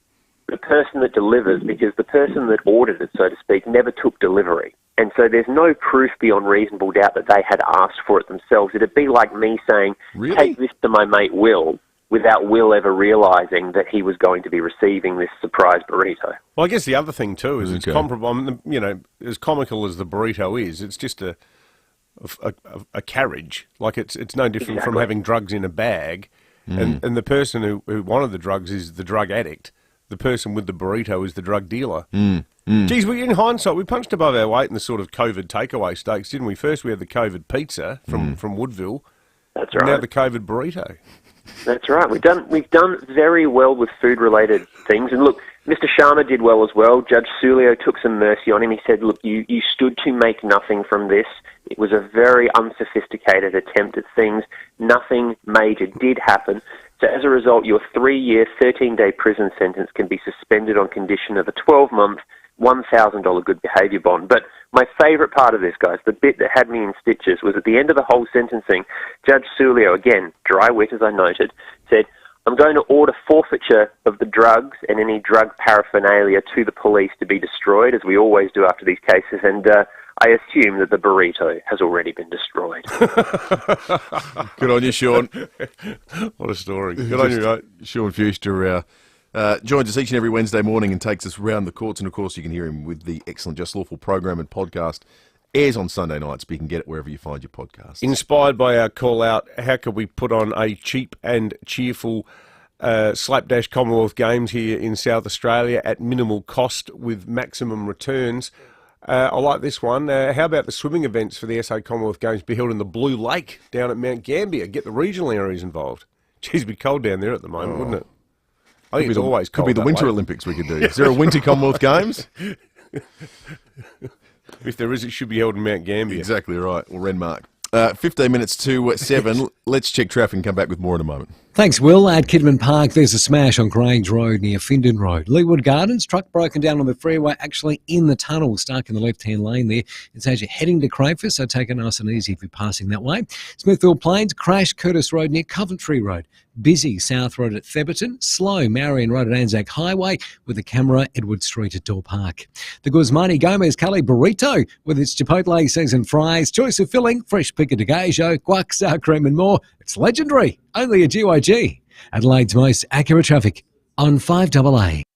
Need a forklift? Don't just get a forklift, get a Toyota forklift. Toyota is the world's #1 forklift brand with a great range of pallet jacks, walkie stackers and reach forklifts right up to their leading Toyota counterbalance forklifts. Legendary reliability and safety with cleaner, greener electric options, Toyota can tailor the right forklift solution for you. It's all part of the Toyota Forklift Advantage. For more, visit toyotamaterialhandling.com.au. Get a Toyota forklift. Eddie May here from NRG Solar.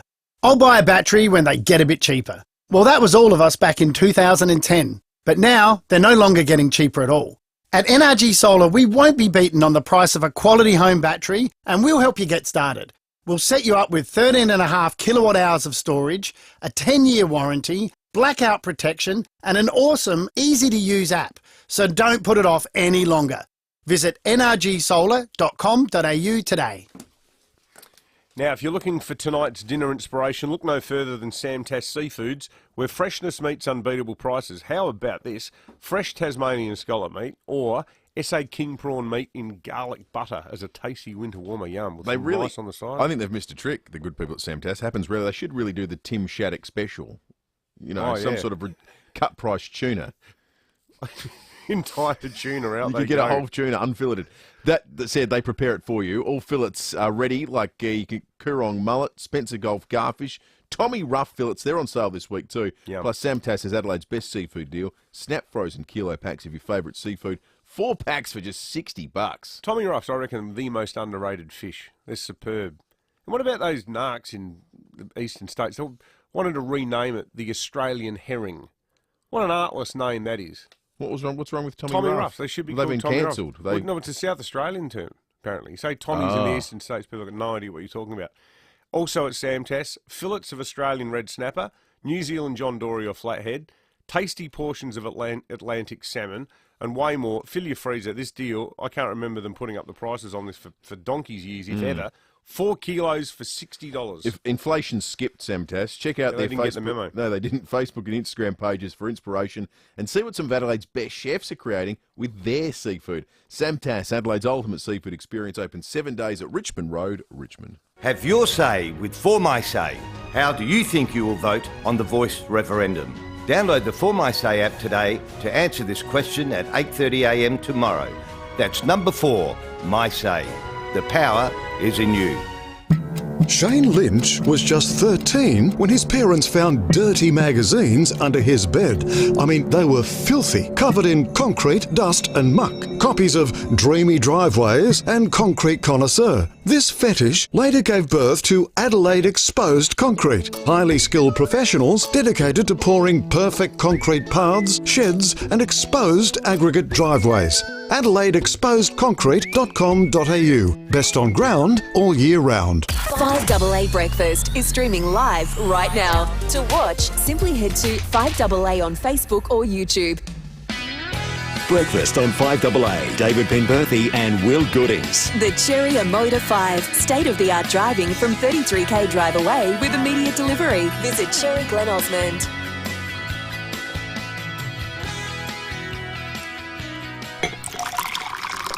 Give us the tea, Adelaide. It is that wonderful time of the week where we open our ears to the whispers of Adelaide. If there are any rumours out there, anything you're hearing, if you've got the good oil, make sure you give us a call, 8223 You can remain totally anonymous and in the process win yourself a Smeg appliance. It looks like we've got the toaster in here this morning. Oh, it's a beautiful thing. I love the toaster. Yeah. I went got a toaster from Smeg recently. Did you? Yeah, I had to get a new one. They're beautiful. Yeah, we're almost due for a new toaster. The very satisfying, simple mechanism, beautiful on-off switch. None of this sort of LED display where it looks like you're trying to land the space shuttle when you're just simply trying to toast some Unlike bread. you know I like technology, but I don't need like a Bluetooth toaster.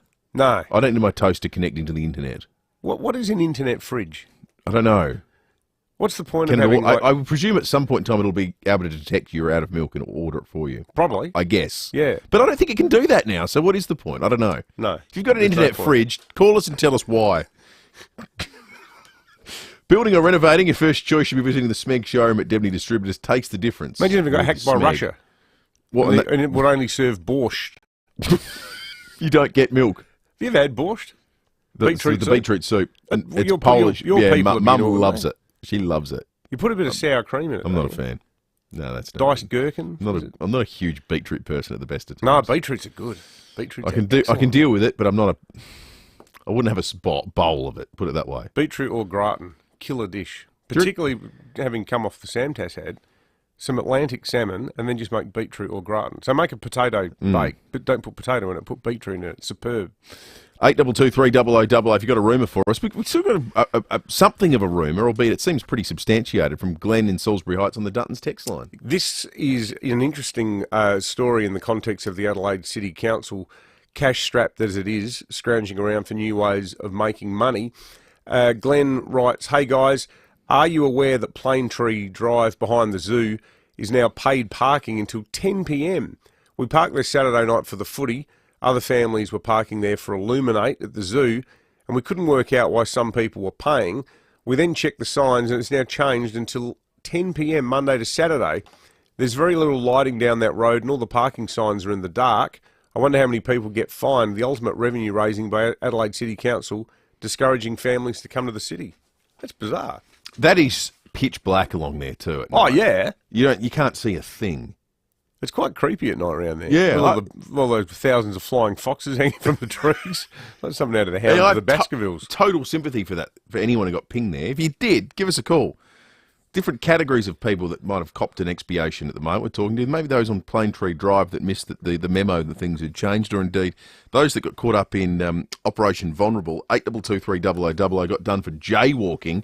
Had a lot of feedback to that story this morning in the context of the broader issue about policing in the CBD. The Police Commissioner will join us after 8:30 today, and we'll put some of your queries to him. We've got one here, and it's anonymous. It's from someone purporting quite convincingly to be a police officer, saying, "Gents, I've been in the police for over 30 years. At some stage, we do acknowledge that some people must take responsibility for their actions in terms of the heinous offence of jaywalking. Illegal scooters are a wholly different matter." But then it goes on. "We simply can't do everything. We don't have enough police at the moment. We have significant issues on public transport, North Terrace, citywide violent crime, youth crime, child welfare, the list goes on. We have a significant police retention issue because of one reason, the DPM, along with recruitment challenges. We're down on police. The projected staffing losses and retirements have been predicted. We are in for a 5-year haul over of police numbers. Morale is at the worst I have seen it over at least 3 decades. And it ends with this point, which I think a lot of people would agree with. Let's concentrate on policing the significant issues and certainly not on office workers going to and from work. We are in crisis. Thank you for that text. Keep them coming in. The Dutton's text line, Volkswagen Tiguan Allspace, the 7-seater that's perfect for weekends away, camping trips and the crazy Saturday sports rush. Remember, you can also interact with the program and watch along on the Foodland Supermarkets Facebook and YouTube live stream. The rumour file is open. Thanks to Smeg, we have Koala on the line. Good morning, Koala. Morning, boys. Hang on, I'm just chewing down some gum leaves here. Just let me finish them off. I have a rumour that has come from a very good source, very close to the inner sanctum, that the Crows' deal with West Evidence is done. It's done, as in it's happening or it's over? It's happening. It's going ahead no matter what. It's a done deal. Well, that's interesting. Hope you're right. That's a very, very close to the inner sanctum source. All right, thank you, Koala. Well, Koala knows his stuff. It's farcical that it's taken this long. Geez, I reckon it was 3 months ago that we did a Breaking at 8 saying that the Crows were close to getting state government approval for it. That they'd handed their rejigged... Well, Koala seems to be suggesting that's all done. That's happened. Yeah, I wonder how many of the locals are still upset about it. Well, you can't do anything anywhere without some number of locals being upset, right. Unfortunately. That's just the nature of any form of development. So if we're waiting for consensus, the club will never get a new home. Now, they've got a couple of texted rumours, which is bold because it'll be Caller who wins it. One here saying that the West Beach site for police-mounted operations and the dog squad is set to be abandoned, with a new Jeps Cross site next to Dame Roma School now being preferred. Are we going to have to house the police greys in Victoria? Is that what's going to happen? Well, I think if you offer Dan Andrews $50, he might take them at the moment. The new headquarters for the police mounted unit will be in Horsham. Horsham? Home of Australia's worst McDonald's. I think if there's an incident in Adelaide, they're going to have to trot the short 600 Ks from Horsham to Adelaide. What about Horsham? Another rumour too from Alan. The future of the Brookman building on North Terrace is in doubt if the two unis are amalgamated. The Brookman building. Is that one of the really pretty ones? Is that the registry? Is that the Vice-Chancellor's office? You're the Adelaide Uni alum. Yeah. The Brookman building.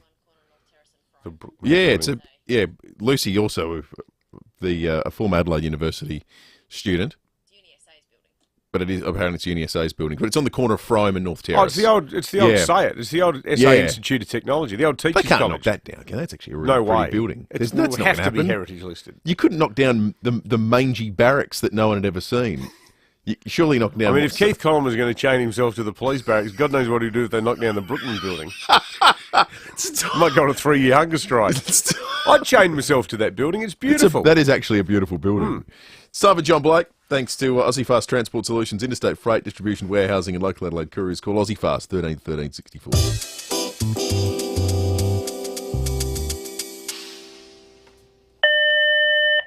Yes, Steph? Good morning, Premier. There's someone here to see you. Who is it?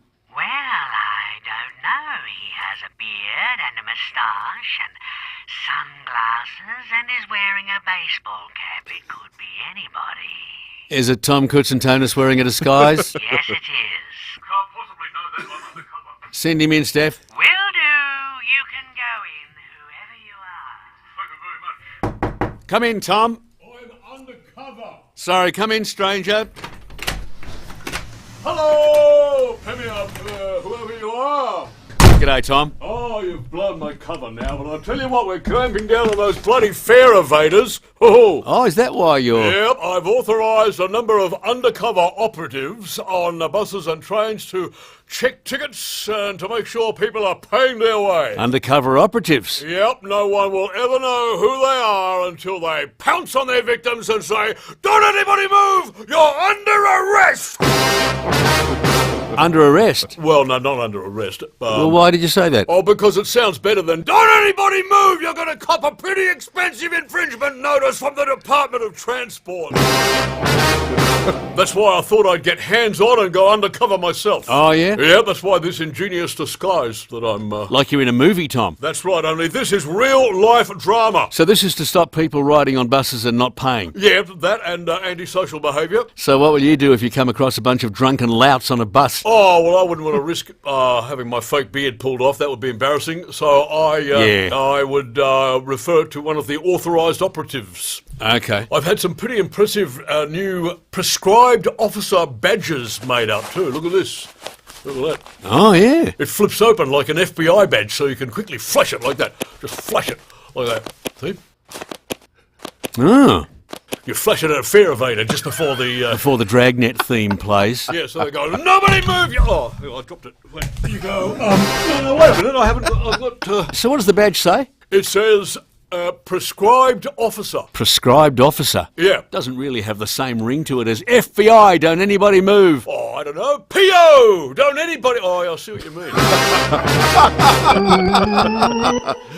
Well, from John Blake coming up after 8:30 when we go behind closed doors. Speak with One Solution and they'll tell you cybercrime is not a big business problem, a government problem, or a small enterprise problem. It's everyone's problem. Ransomware, malware, and adware remain the #1 threat. One call to One Solution will put your business in a safe place. It's the smartest, most cost-effective business decision you'll ever make.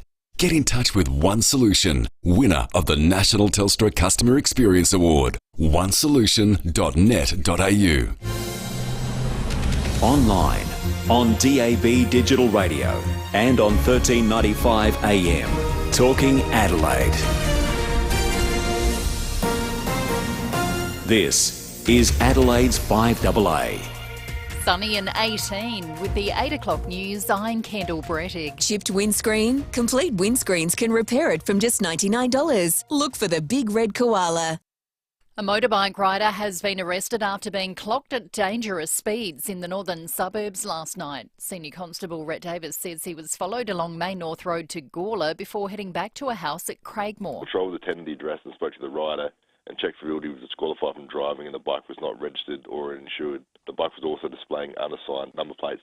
The rider, a 40-year-old man from Gawler South, was arrested and charged with numerous offences, including speeding. His bike was impounded and he was bailed to appear in the Elizabeth Magistrates Court on 24th of August.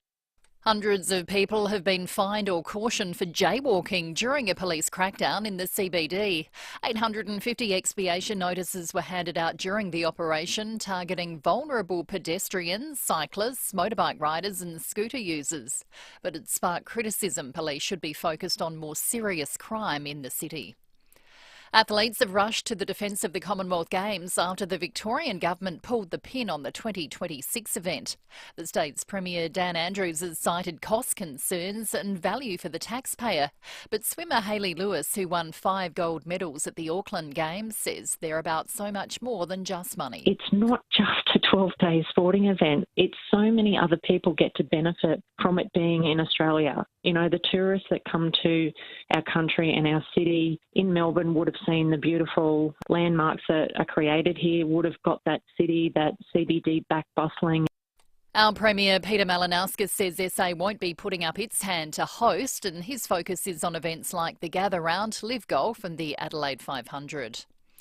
New polling suggests more voters think Australia's migration intake should be lowered. A survey shows 25% of respondents believe our migration intake is just right and 3% think it's too low. 59% say the migration intake is too high. The Federal Treasurer has met with his Chinese counterpart during key economic talks in India, the pair discussing trade restrictions and the plight of 2 Australians detained by Beijing. Acting Opposition Leader Susan Lee says it's important we engage with China while still protecting Australia's interests. We wish the government well with this, but we also know they have to take into consideration the bounty on an Australian resident, journalists detained in China, and always backing in and protecting our national interest, not taking a step away from that. But of course we would like to see those sanctions removed. A Sydney sailor who spent nearly 3 months lost at sea is back on dry land in Mexico, along with his dog Bella. Tim Shattuck was making his way to French Polynesia when waves cut power to his vessel. He spent 3 months living on raw fish until being spotted by chance in the Pacific Ocean. He says he'll never forget the moment he was rescued. It made me feel like I was going to live, you know. The helicopter was the first I'd ever seen of any boat for 3 months. Now turning to FIVEAA Sport. Gliderall Garage Doors, adding strength, safety and style to South Australian homes for over 40 years. Gliderall.com.au. Here's Tom Wren. Thank you, Kendall. Going to start with cricket. Winning the Ashes is the priority for Australia, who'll go into the fourth test without a spinner. Todd Murphy and Scott Boland have been left out of the side. All-rounder Cam Green and quick Josh Hazlewood return. Captain Pat Cummins says with rain forecast later in the test, they'll be playing to win. The first preference is always try and win. You know, we drew the 2019 series and we've all come back with a pretty clear that we want to win this one. Yeah, I think it's one of those things you know, as the game progresses, you maybe start working out, you know, how risky you want to be. Meantime, England has won the final match of the Ashes series against the Aussies on the women's side, a 69-run win in Somerset, although Australia still retained the Ashes. Well, the structure of the AFL is on the agenda today when clubs resume talks with incoming league boss Andrew Dillon. Tasmania and the soft capped were discussed yesterday during the first day of talks. Dillon says extending the finals to 10 teams is under consideration. What we're going to do is learn and have a look at what other competitions do, and we've seen wildcards work in other competitions, and it's one of a number of things we're going to discuss. Last year, one of the conversations that we talked about was how would you play an extra round if you put it in the city, and we saw that coming together round. The Matildas will train today ahead of tomorrow night's opening World Cup clash against Ireland in Sydney. The Socceroos, meantime, have locked in a clash with world number 14 Mexico in September in Texas. And Ange Postecoglou's first match in charge has ended in a 3-2 loss for Tottenham in a friendly against West Ham in Perth. And in some cycling to finish, Jonas Vingegaard has extended his Tour de France lead over Tadej Pogacar by more than 90 seconds in stage 16. And that's the FIVEAA Sport. Now to the traffic. Breaking news, huge sale at Elite Bedding Edwardstown. Up to $500 discount on a queen or king mattress. At Kidman Park, look out for a smash on Grange Road near Findon Road. Leeward Gardens, truck broken down on the freeway, actually in the tunnels. It's in the left-hand lane as you're heading to Crayford. Take it easy if you're heading through there. Smithfield Plains, crash there. Curtis Road near Coventry Road. Slow South Road at Febberton. Quite busy Churchill Road north at Cavan with cameras this morning. Grand Junction Road, Hope Valley. And Hectorville Road at Hectorville. Mo Destinations, Mo Fun. Flight Centre's round the world experts have a knack for making tricky bookings stress-free. Call a Flight Centre round the world expert on 1300 550 416. Adelaide's most accurate traffic on 5AA. Pack away the boardies and bikinis, pull out the Uggies and get your brakes checked at Automasters. Sunny and 18 today, showers tomorrow 16, partly cloudy on Friday 15 and showers for Saturday 14. At the moment 9. More news as it happens on 5AA. There's nothing worse than being in a home where it feels colder inside than out. Don't wait until cooler months arrive to get a new heating system installed. Get it done now with an automated system from Cosco Energy Group. It could save you some serious dollars and you'll never have to layer up to beat the cold chill again. Experience the automated heating solutions at the Cosco Energy Group's interactive showroom, 336 South Road, Croydon Park.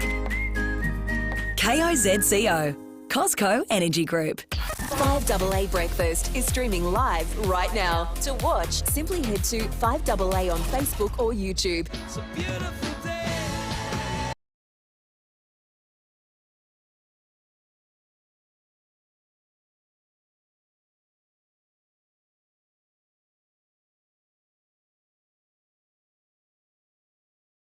Late after 8, Charlie Dixon's in the building. Not talking footy. I was just having the act with him. Talking about his new radio show that starts here on 5AA tonight, Driving with Dixon. Talking cars. Looking forward to this chat. He'll join us in about 10 minutes' time. Also, Jess Stenson will be on the program very, very shortly to talk about her disappointment in the Commonwealth Games being canned by the Victorian government. We wanted to get an athlete's perspective this morning, and you made the point earlier. There's a whole stack of athletes that For many of whom, it would have been their last major international competition, but still had the idea that they wanted to hang around to be part of a Games in their own country. Conversely, maybe their first lucky break. Or their first lucky break. It's the Little Olympics. Totally. Regardless of whatever people are trying to run down the status of it, for a lot of athletes over the years, you think about, Robert De Castella and, Steve Monaghetti, just to name two. There's so many Aussie athletes have had their sort of big start competing at the Commonwealth Games. Police Commissioner Grant Stevens in 2 after 8:30. We're getting so many and some very interesting texts on the Duttons text line about jaywalking and the crackdown on the small petty crimes in the city of Adelaide. But we'll get into all that with the Commissioner after 8:30. Time for Breaking at 8. Well, there's a bit of a double-barrelled Breaking at 8 that comes out of a whole bunch of calls I was making yesterday in relation to the shock announcement by Victoria that despite having bid for successfully and then campaigned on a promise of staging what was going to be Australia's first regional Commonwealth Games, the Victorian Premier Dan Andrews made the completely unexpected decision to pull the rug out from under it entirely. One thing that South Australia is going to miss out on as a result of this is it's my understanding that we were a lock to be hosting Team England, which is some 800 athletes and coaches and staff, administrative staff, support staff, who are going to be here for what would easily have been the biggest, if not second biggest after Australia contingent at the Commonwealth Games. 800 of them were going to be staying here. That would have generated a hell of a lot of economic activity for South Australia with all of the food that they were going to be consuming, accommodation, transport, local drivers would have been cashing in from it. So the fact that, Andrews has said it's all about saving money in Victoria, given that they don't actually have any anymore over there. So that's an economic hit for South Australia, which is regrettable. Team England will not be staying here because the Games won't be here. Now, on the upside, though, apparently there's a big announcement imminent, possibly even today, in the special events space. Now, some people might be rolling their eyes and going, oh, not again. We've had Liv gather round. What's the government spending money on now? Well, I haven't got this from the government. I've got it from people in sporting circles, interstate, who I was talking to. This is actually going to be massive because it involves a sort of standing travelling army of massively cashed up fans, about 20,000 strong, who travel the world following this team. It's the British Lions. Now, South Australians might their eyes might glaze over and they go, who are the British Lions? Well, the British Lions are the national Great Britain rugby team, which comprises England, Ireland, Scotland and Wales. Now, every 12 years they tour Australia. They're touring in 2026. They played a game. They played a game in Melbourne back in 2013. There were so many people in Melbourne following them around then that there were blokes who were all the hotels were booked. There were guys who were going to some of those gold class cinemas, watching films and then staying in there overnight to sleep, or paying to watch 2 films in a row. Like the level of support that the British Lions have is immense. There was a tour when I was living in Sydney, and there were Scots, Poms, Irish people, Welsh people coming from all over. It was just a massive international event. Now, my understanding is it's not going to be a test, but there's going to be a game played here in Adelaide. Rugby Australia has been nailing down the details, but Adelaide is going to be part of that Lions tour. And my tip is that as early as today, an announcement could be forthcoming from Rugby Australia, which in an economic sense will be great news for SA to be sharing in the spoils of these 20,000 fans, all of whom are cashed up, all of whom want to eat, great food, drink great wine, and no better place to do it than South Australia. 13 minutes after 8, our next guest, who would have been hoping, in fact, certainly within her rights to be expecting to try and defend her 2022 Commonwealth Games marathon gold medal here in Australia, in Melbourne, in 3 years' time. Yesterday, the rug was pulled beneath her and every other athlete expecting to have a home Commonwealth Games when Dan Andrews announced that Victoria would be reneging on a deal to host the Games here. I'm, of course, speaking of our very own Jess Stenson. Jess, good morning to you. Thank you very much for your time. Good morning. So, Jess, what was your reaction when you heard the news yesterday? Yeah, I was really surprised. I certainly didn't see it coming, and it was, of course, initial disappointment and I guess concern for the future of the Commonwealth Games generally. I mean, I've got a son now and a baby on the way, and I hope that they'll be able to enjoy, maybe going along and watching a Games one day and just having something to strive for like I did growing up. So I really hope this isn't a sign of, trouble down the track. Well, I mean, some people have actually been saying this could spell the death of the Games in their totality, which would just be devastating for people like you who spent so many years training. Yeah, no, it certainly would be. I mean, the Commonwealth Games provides a really good opportunity for athletes and particularly Australians to get exposure on the world stage. I guess that level down from, say, the Olympics, and for some athletes, it's that idea that they might be able to qualify for the Commonwealth Games that spurs them on to make that commitment. They make their first Commonwealth Games team, and then it leads to bigger things and eventually the Olympics. And certainly that opportunity to compete on home soil is something that just, certainly they're some of the best experiences of my life competing in front of family and friends on the Gold Coast in 2018. So I was really excited for Australians to have that opportunity again in a few years. Well, that's the other thing, isn't it? It's a once-in-a-lifetime opportunity to be on a big stage performing in your sport in front of your home fans, because there are national championships and world championships and things that happen, but the Commonwealth Games and the Olympic Games elevate the public's general interest that might not have otherwise have interest in some of these other smaller sports.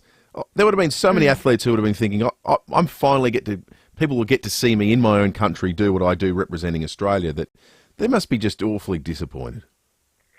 Yeah, I think so. And having grown up in the southeast in Narracourt, I saw it as a really important opportunity for the regional communities as well, and the kids in those towns to see the athletes competing up close. So, yeah, I don't know. I guess now we've just got to switch to hoping that another city will be able to step up and host the game. But as we said earlier, it's a bit of a concern for the future of the event, and maybe they need to really look at scaling it back, cutting out the ceremonies and those sorts of expensive parts of the game.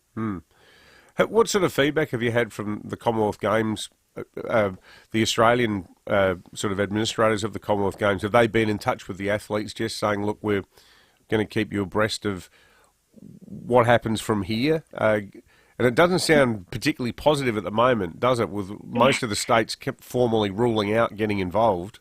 Yeah, I think everyone's still in a bit of shock. I'm not sure that the big organisations had a lot more notice than everyone else had yesterday. So I think everyone's just responding to that news, and we did get some correspondence from Athletics Australia, so our governing body, basically just saying, look, we're really disappointed as well, and we're here to support you if anyone wants to reach out, and sort of gave a few different contacts that the athletes or support people could contact if they were a bit, having trouble dealing with the news. Because certainly for some people this would be their big career goal, and suddenly it would feel like it's been, stripped from under their feet. If the Commonwealth Games weren't to exist, and we certainly hope that's not the case, but if it weren't, does it threaten the viability of some of the smaller, lesser-known sports? Because I would guess that they subsist on the fact that every 2 years you've got an Olympics or a Commonwealth Games that draws people's focus. If you reduce that just to Olympic Games, geez, I imagine there'd be a lot of athletes that would be really, really struggling.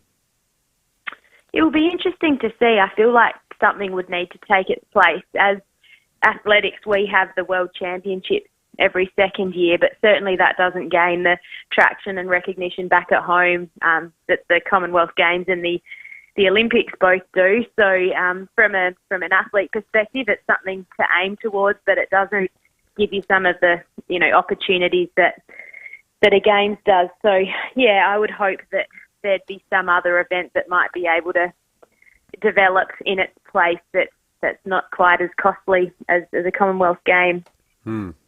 Yeah, well, as you said, Jess, it was a real shock, very disappointing for people like you who've devoted your life to, achieving at the highest levels in sport, and who knows where you'll end up defending your gold medal now, eh? Yeah, it's a bit of a strange thought to think.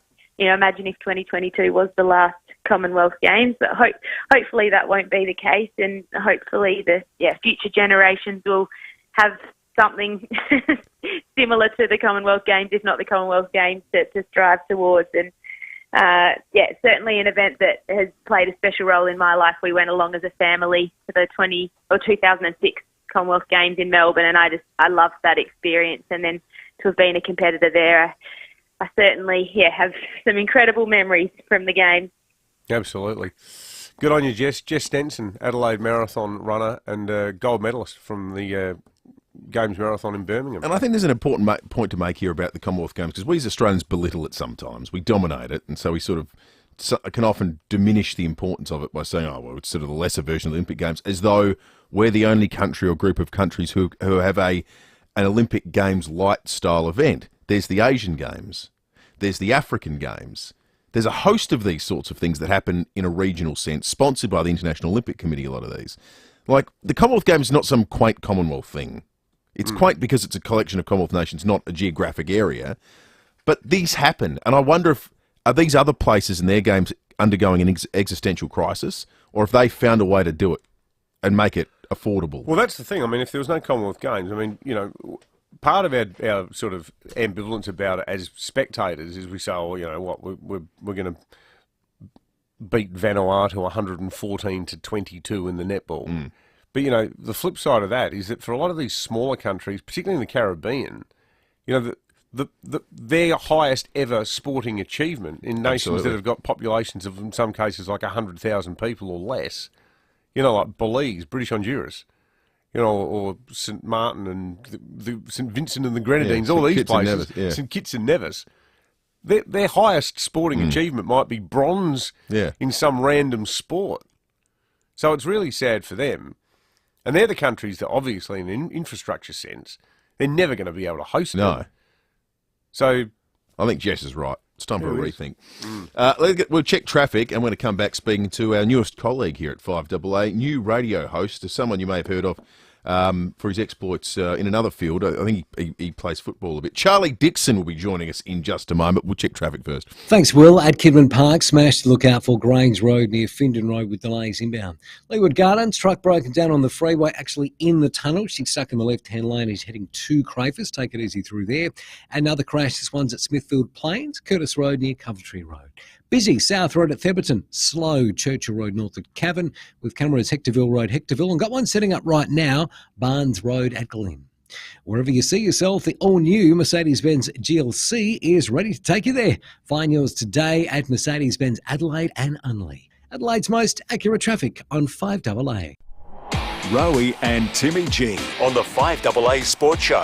Victorian government have said no to the Commonwealth Games. They've scrapped it. It's an embarrassment for the state of Victoria, and I'm fearful for the Com Games. It really is a danger for the Commonwealth Games going forward. It's B grade. Rowie and Timmy G. You don't, just over a year ago, throw the kitchen sink at a bid, spend a lot of money and say, yes, we'll do it. Yeah. And then within less than a year, what's changed? Nothing's really changed. It's disappointing and embarrassing. 4 p.m. weekdays on 5AA. Hello.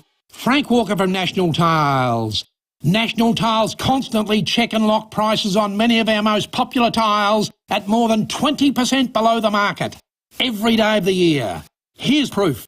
Massively popular subway wall tiles, best market price $52. National Tiles checked and locked price $34.95. That's way more than 20% saving every day of the year.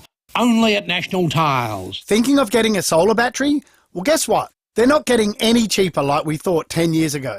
But the ability to pay them off is incredibly easier now than it was back then. At NRG Solar, we can help you with 13.5 kilowatt hours of storage, a 10-year warranty, blackout protection, and a battery with an awesome consumption monitoring app.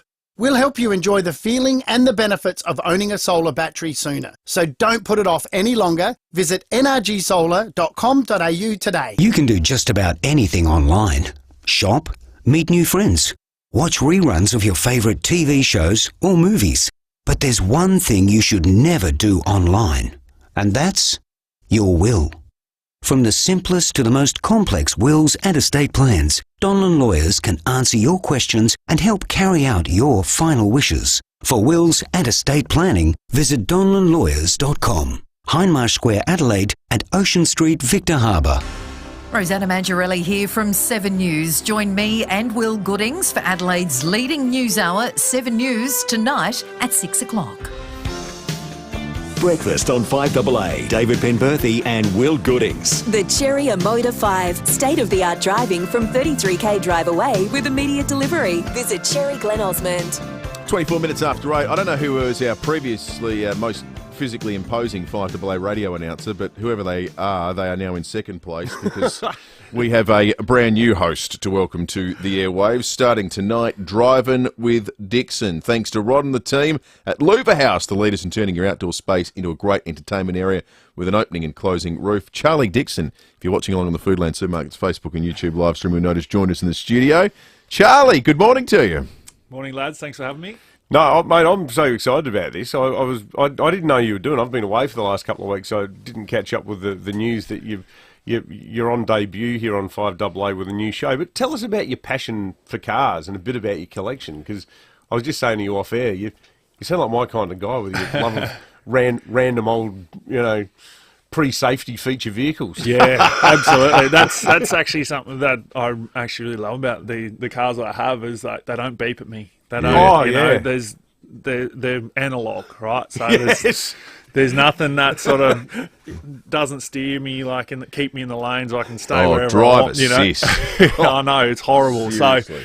So, well, my passion started from my dad. Growing up, he would always tell stories about his cars and him crashing them and racing them and doing all sorts of things. And and it just grew from there. And then when I got my own money, I was able to sort of splurge a bit, and I sort of had a number of cars throughout my football career. I think I went whenever I got a new contract, I got a new car sort of thing. So that was a good way to waste my money, and still is. You got one of the original relaunched Monaros, haven't you? The 03, 04? Yes, I've got an 03 Monaro. That's probably my main car I've probably had the longest, actually. So that, but not much is original in that anymore. That's probably my main race car at the moment. And then, like you said, I said to you off air, I've got 3 Hiluxes. So one's a 1990 that I paid $2,500 for, and a pair of signed boots and a jumper because it was just around the corner from the football club, and I was driving past it every day. It's bright orange, and I was like, I really like that. And then I saw it had a port sticker on the back, and I'm like, right, I got it here. And so we made a good deal. He's actually a really good bloke. I talk to him every now and then on Instagram. And then I ended up finding another one just this year, a 92. So that one's a 9090. You got a 92 with a 1UZ V8 in it, actually. So I've just had that fixed up from AC Delco and new clutch and all this sort of stuff. So that's an absolute rocket ship. And then I bought another one with a 3UZ V8 in it off my uncle's friend in Parkes, New South Wales. So I haven't seen that one yet, but we'll get it over here. And So is your dream car in your collection, or is it still out there somewhere? No, it's still definitely out there. It's on the board of what I want. It's it's a GT3 RS or a GT2 RS. So that's unbelievable car. But I've got I think 8 cars at the moment, including my daily. I drive a Ram to tow all my broken cars around. So actually at the moment, this would probably be the first time I've had most of my cars running. So wow. I've got my main car that I'm building at the moment is my grandfather's HX farm ute. Because that was the car that got you into this in the first place, wasn't it? No, it would have been the Monaro that got me into all of this. Actually, no, you're right. Yeah, it would be, because I picked that up in 2016 off my uncle. He gave it to some kids down the road at another farm, and they used it as a farm basher. And then I gave it to a guy in Parkes, Adam Pay, and he he pulled about 100 kilo of dirt out of it. So, and I've spent the last 8 years he spent the last 8 years sort of rebuilding that, and I finally got it here, and I've got the engine ready to go, and so that's been a big build, that one, and that's my main one at the moment that I'm trying to focus on, and then also I've got a little BMW E30 series, which is my track car. So you're mechanically minded too, mate? Like, can you pull it all apart yourself, or do you want people to do that for you? I definitely pull it apart. I'll pull anything apart, but it's just putting it back together is the hard thing. So I've actually got, I'm really close to the boys at Paul Pavlo Motors down here in Theberton, and because I've got a shed in Welland, and so where I keep all my junk, where on Tuesday nights, or this week it's actually Thursday nights, we'll go down there and we'll work on sort of whatever I've got going on. And they come from work and we just hang out there. I order pizzas and we just sort of hang out and work on, they work on the cars, and I sort of, bum around, make sure the shed's nice and tidy, and they get some work done. But it's going to be actually, so Thursday night's going to be good because I get my engine for the HX, which is a billet RB30. We've been putting that together for the last 2 years, so finally get that to the shed and we'll be able to put that in soon. So. Magnificent. Yeah. Well, we look forward to following your travels and hearing you tonight, starting tonight, 6:30, Driving with Dixon, right here on 5AA. Thanks for coming in, mate. No, thanks for having me. Good luck with the show. It's hard for us Crows blokes. We keep meeting really likeable, nice people who play for Port Adelaide. You must have some we are, mate. We're just. You must have some bad blokes. You don't seem like that during showdowns, though. Yeah, I know, but that's it. It's the white line fever, mate. I'm a nice guy, just don't look it. Good on you, Charlie. Some builders think a sloping block has limitations. When Beechwood Homes look at a sloping block, they think, the possibilities. Beechwood Homes know how to make the most of a sloping block. In fact, they specialise in them. Beechwood will design a home that works with the land you have, taking full advantage of every square metre. So if you're looking at a sloping block, go for it. Beechwood has your back. Life's good. It's even better in a Beechwood home. Google Beechwood Adelaide. We know how to turn on a light, but sometimes we forget to turn them off once we're in another room. With clever and low-cost home automation from Cosco Energy Group, you'll never have to remember. And paired with clever solar, battery storage and air conditioning solutions, you could also save some serious dollars. Experience the solutions at the Cosco Energy Group's interactive showroom, 336 South Road, Croydon Park. KOZCO, Cosco Energy Group. This is Adelaide's 5AA. Sunny and 18 with the 8:30 news. I'm Kendall Brettig. Complete windscreen supply and fit, front, rear and door glass. Proudly South Australian since 1976. Athletes are speaking out in defence of the Commonwealth Games. There are fears about the future of the event after Victoria pulled out of hosting the 2026 Games amid cost concerns. Gold medal winning marathon runner Jess Stenson has told David and Will it's a blow. Imagine if 2022 was the last Commonwealth Games. Hopefully that won't be the case, and hopefully the future generations will have something similar to the Commonwealth Games, if not the Commonwealth Games, to strive towards, and certainly an event that has played a special role in my life. A motorbike rider's facing a range of charges after being tracked at dangerous speeds in the northern suburbs last night. Polair followed the rider along Main North Road to Gawler and then back to Craigmore before he was stopped at a house and arrested by patrols. Checks revealed the 40-year-old was disqualified from driving and the bike wasn't registered or insured. It was also displaying unassigned number plates. It's been impounded and the man will face court next month. A major shake-up's on the way for the nation's universities in the hopes of making tertiary education more accessible. Unis will be guaranteed funding from the federal government to enrol every Indigenous person who qualifies for entry. Funding will also no longer be stripped from students who fail half their subjects. Education Minister Jason Clare has told the national broadcaster the changes are part of a broader package of reform. There's no one thing to do this, and if you think that you can fix this at the gate of university when someone turns 18, then you're wrong. It goes back to what we do in our schools and in early education as well. More people are living on their own and it's adding fuel to the growing housing crisis. Australian Institute of Family data shows 26% of households in 2021 were only occupied by one person, up from 18% in the 1980s. And new figures show people in China are spending more than any other country on buying property in Australia. Around $700 million has been invested by people from China into the domestic property market in the first 3 months of this year. Former US President Donald Trump says he's the target of a grand jury investigation into efforts to overturn the 2020 election result. More from US correspondent Alison Petrowski. Donald Trump says he received a letter from Special Counsel Jack Smith over the weekend asking him to report to a grand jury in Washington, D.C. this week. This is the clearest indication yet that the former president may face federal criminal charges stemming from his efforts to remain in power after losing the election, including the January 6 insurrection.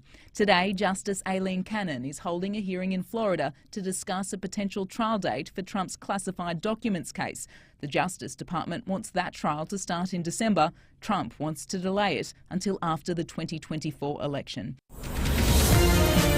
Now turning to 5AA Sport. Gliderroll Garage Doors' new Platinum and Native Series sectional doors are here. Gliderroll.com.au. Here's Tom Wren. Thank you, Kendall. Port Adelaide's Zach Butters appears set to play in Saturday night's blockbuster against Collingwood after scans cleared him of any major damage to his groin. Across at West Lakes, the Crows are also confident Rory Laird won't miss the match against Melbourne with a shoulder complaint. Let's go to Cricket. Australia will return home with the Women's Ashes despite the series finishing in a draw. England squaring the series with a 69-run win in the third and final one-dayer.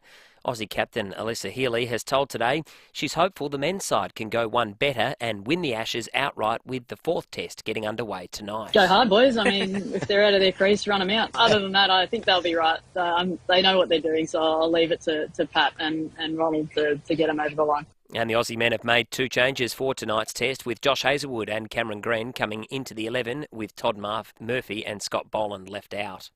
Well, the prize money for the Women's FIFA World Cup is set to increase by 267%.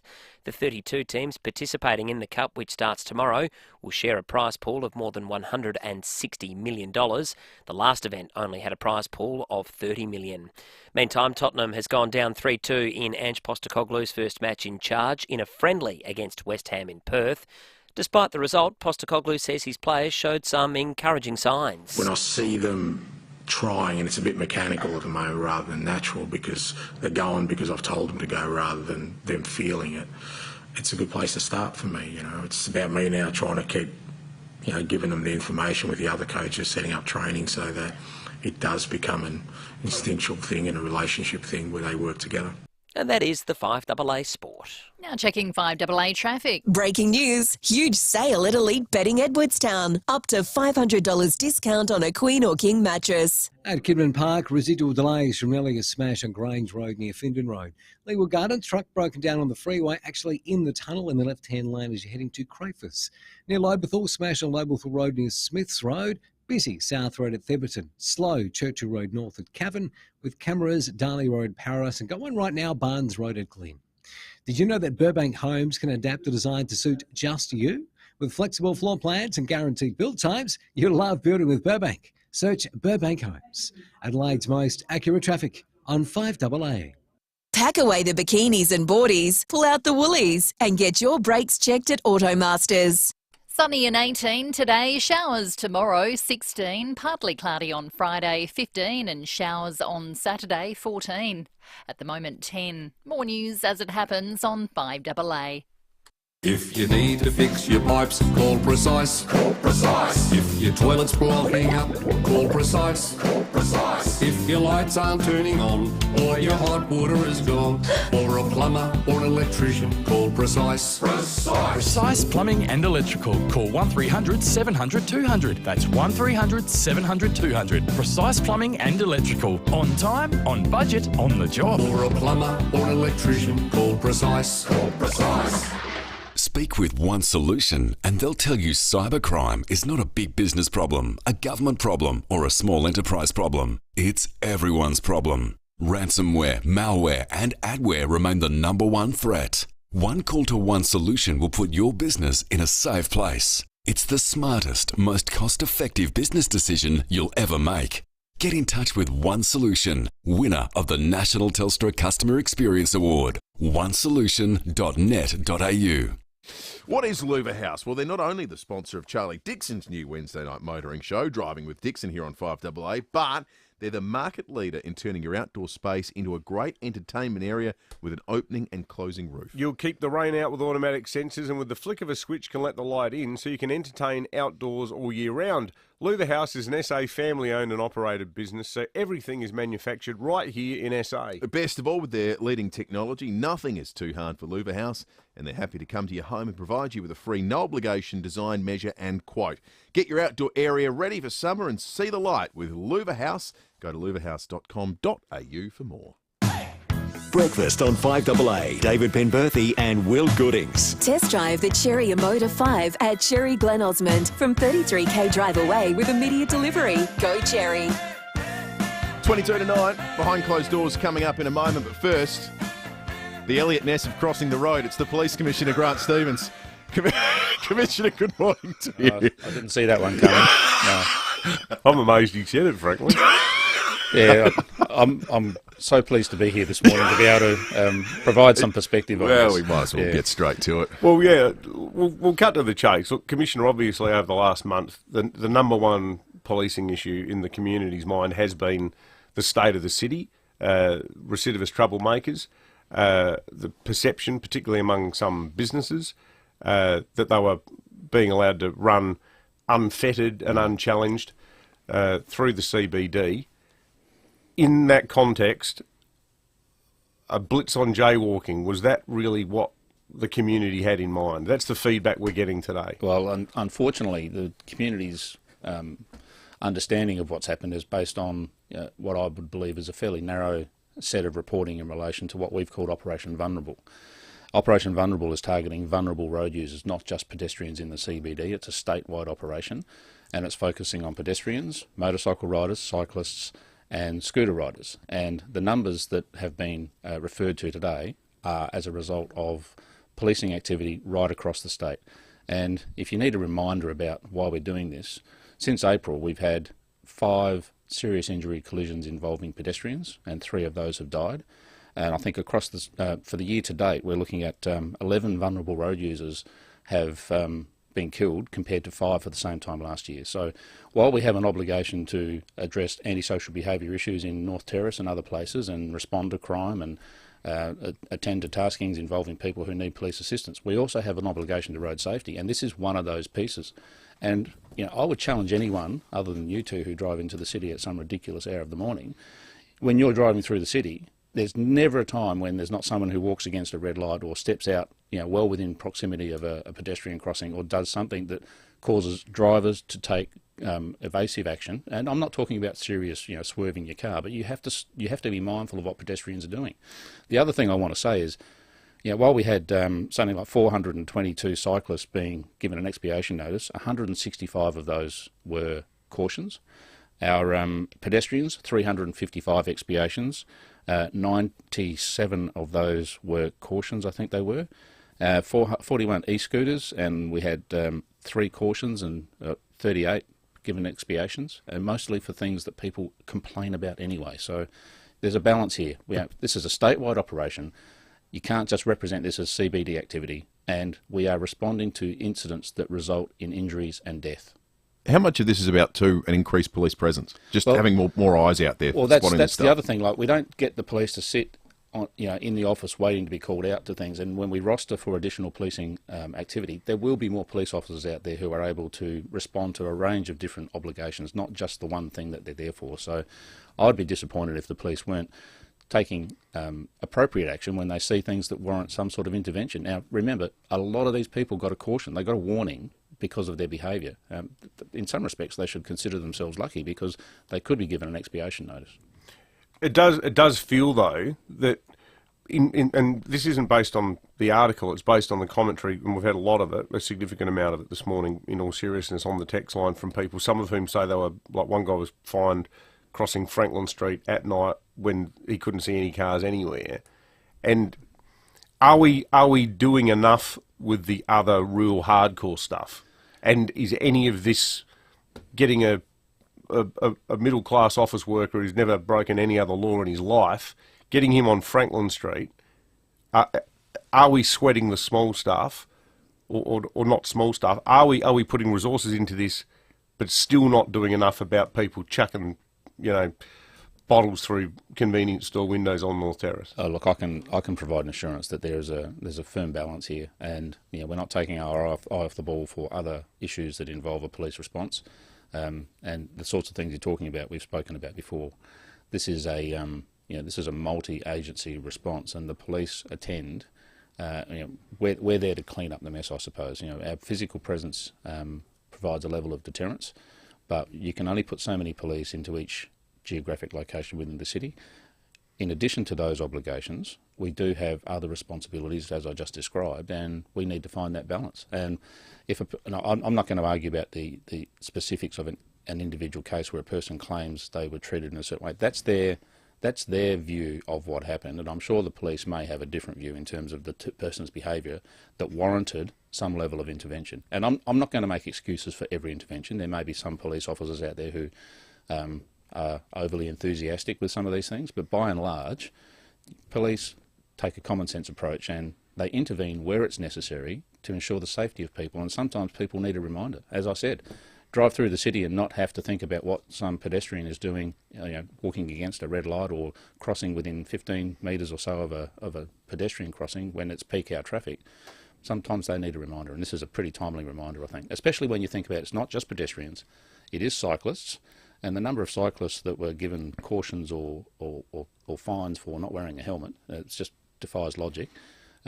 E-scooters, we get complaints about e-scooter behaviour in the CBD. We do something about it. You can't complain when we do something about it. It's not just pedestrians, and I wouldn't want it to be couched that way. Have you borrowed it all from, and we may have even spoken to you about it, Commissioner, but we've certainly discussed at length on air, the Giuliani-esque philosophy of cracking down on big issues of crime and safety in a city by focusing on the small things, by creating an environment where you feel, don't break any laws, don't do anything wrong.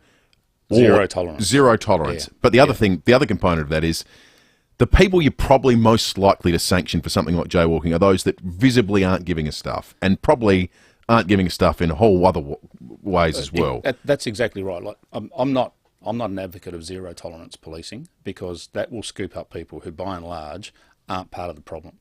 I think about my own kids being in the city, they do something wrong and they end up being arrested by police because we've got this zero tolerance approach. I don't think that's the right way to go. We should be focusing on the people who are the problem, which means there's a proper balance of our policing interventions. The small stuff, it can result in serious injury or death. And that's what we're focusing on. We have pedestrians who are losing their lives on South Australian roads, but this is not just a CBD operation. This is the entire state. And there are lots of places where it's appropriate that we just remind people that even as pedestrians or cyclists or e-scooter riders, you have obligations for your own safety and the safety of other people. How's the recruitment side of things going? We know you've been off on a bit of a break, and that blew up prior to you being on your regular leave, Commissioner.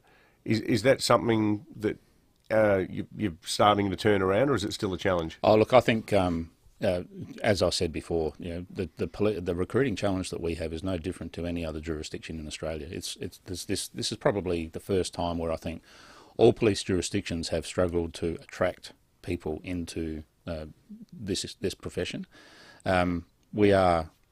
We're doing a whole heap of stuff to turn around our processes to make sure it's as streamlined as possible. We're marketing to as many key groups as we can. We are investigating an international recruitment program to get our numbers up as quickly as possible.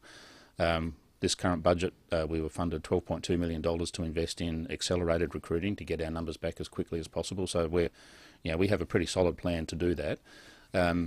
We could probably... we'd love to see more applications on a weekly basis so we can maintain our targets, but we're increasing our cadet programs, our recruit programs from 6 a year to 12 a year, as well as increasing the number of police security officer programs from about 1 or 2 a year to 5 courses a year. So, we've got a lot of spaces to fill, and we're working really hard to do that.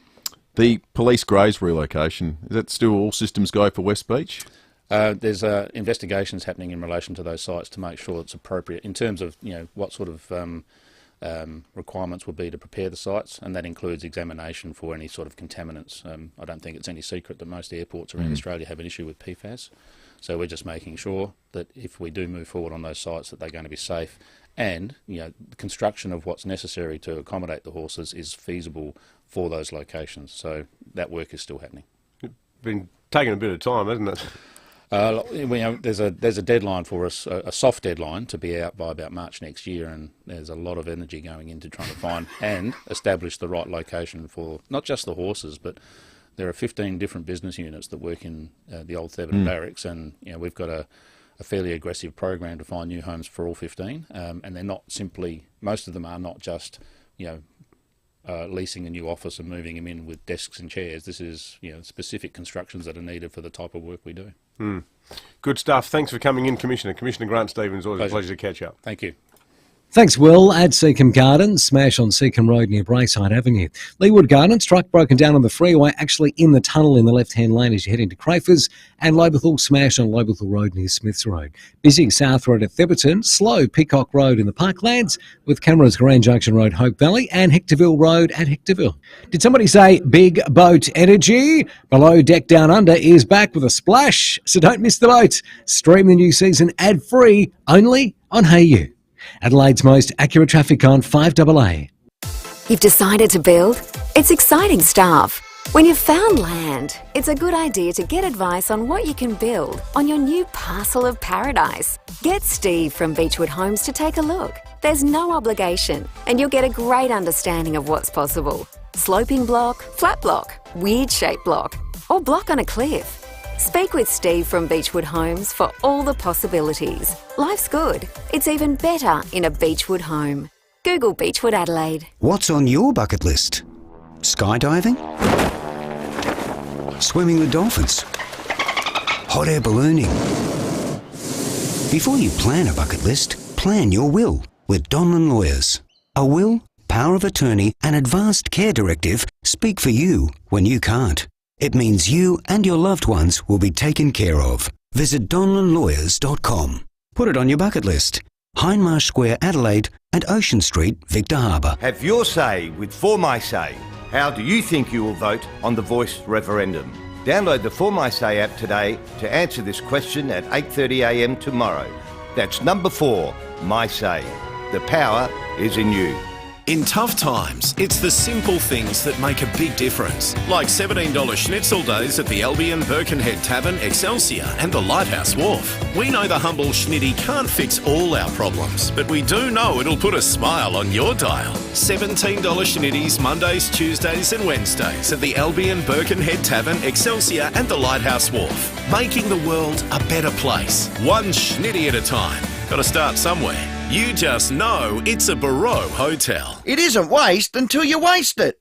That's the catch cry from an amazing company called Eco Waste Solutions. Eco Waste Solutions is a hard waste recycling facility, not a dump, located at Williston. They'll take everything except hazardous waste and food scraps. They'll take your waste bricks, your mattresses, tyres, soil, timber, steel, concrete and more. Plus, if you pre-sort your load, you'll receive a 50% discount on disposal fees. Google Eco Waste Solutions Williston for more. What's the best thing about winter?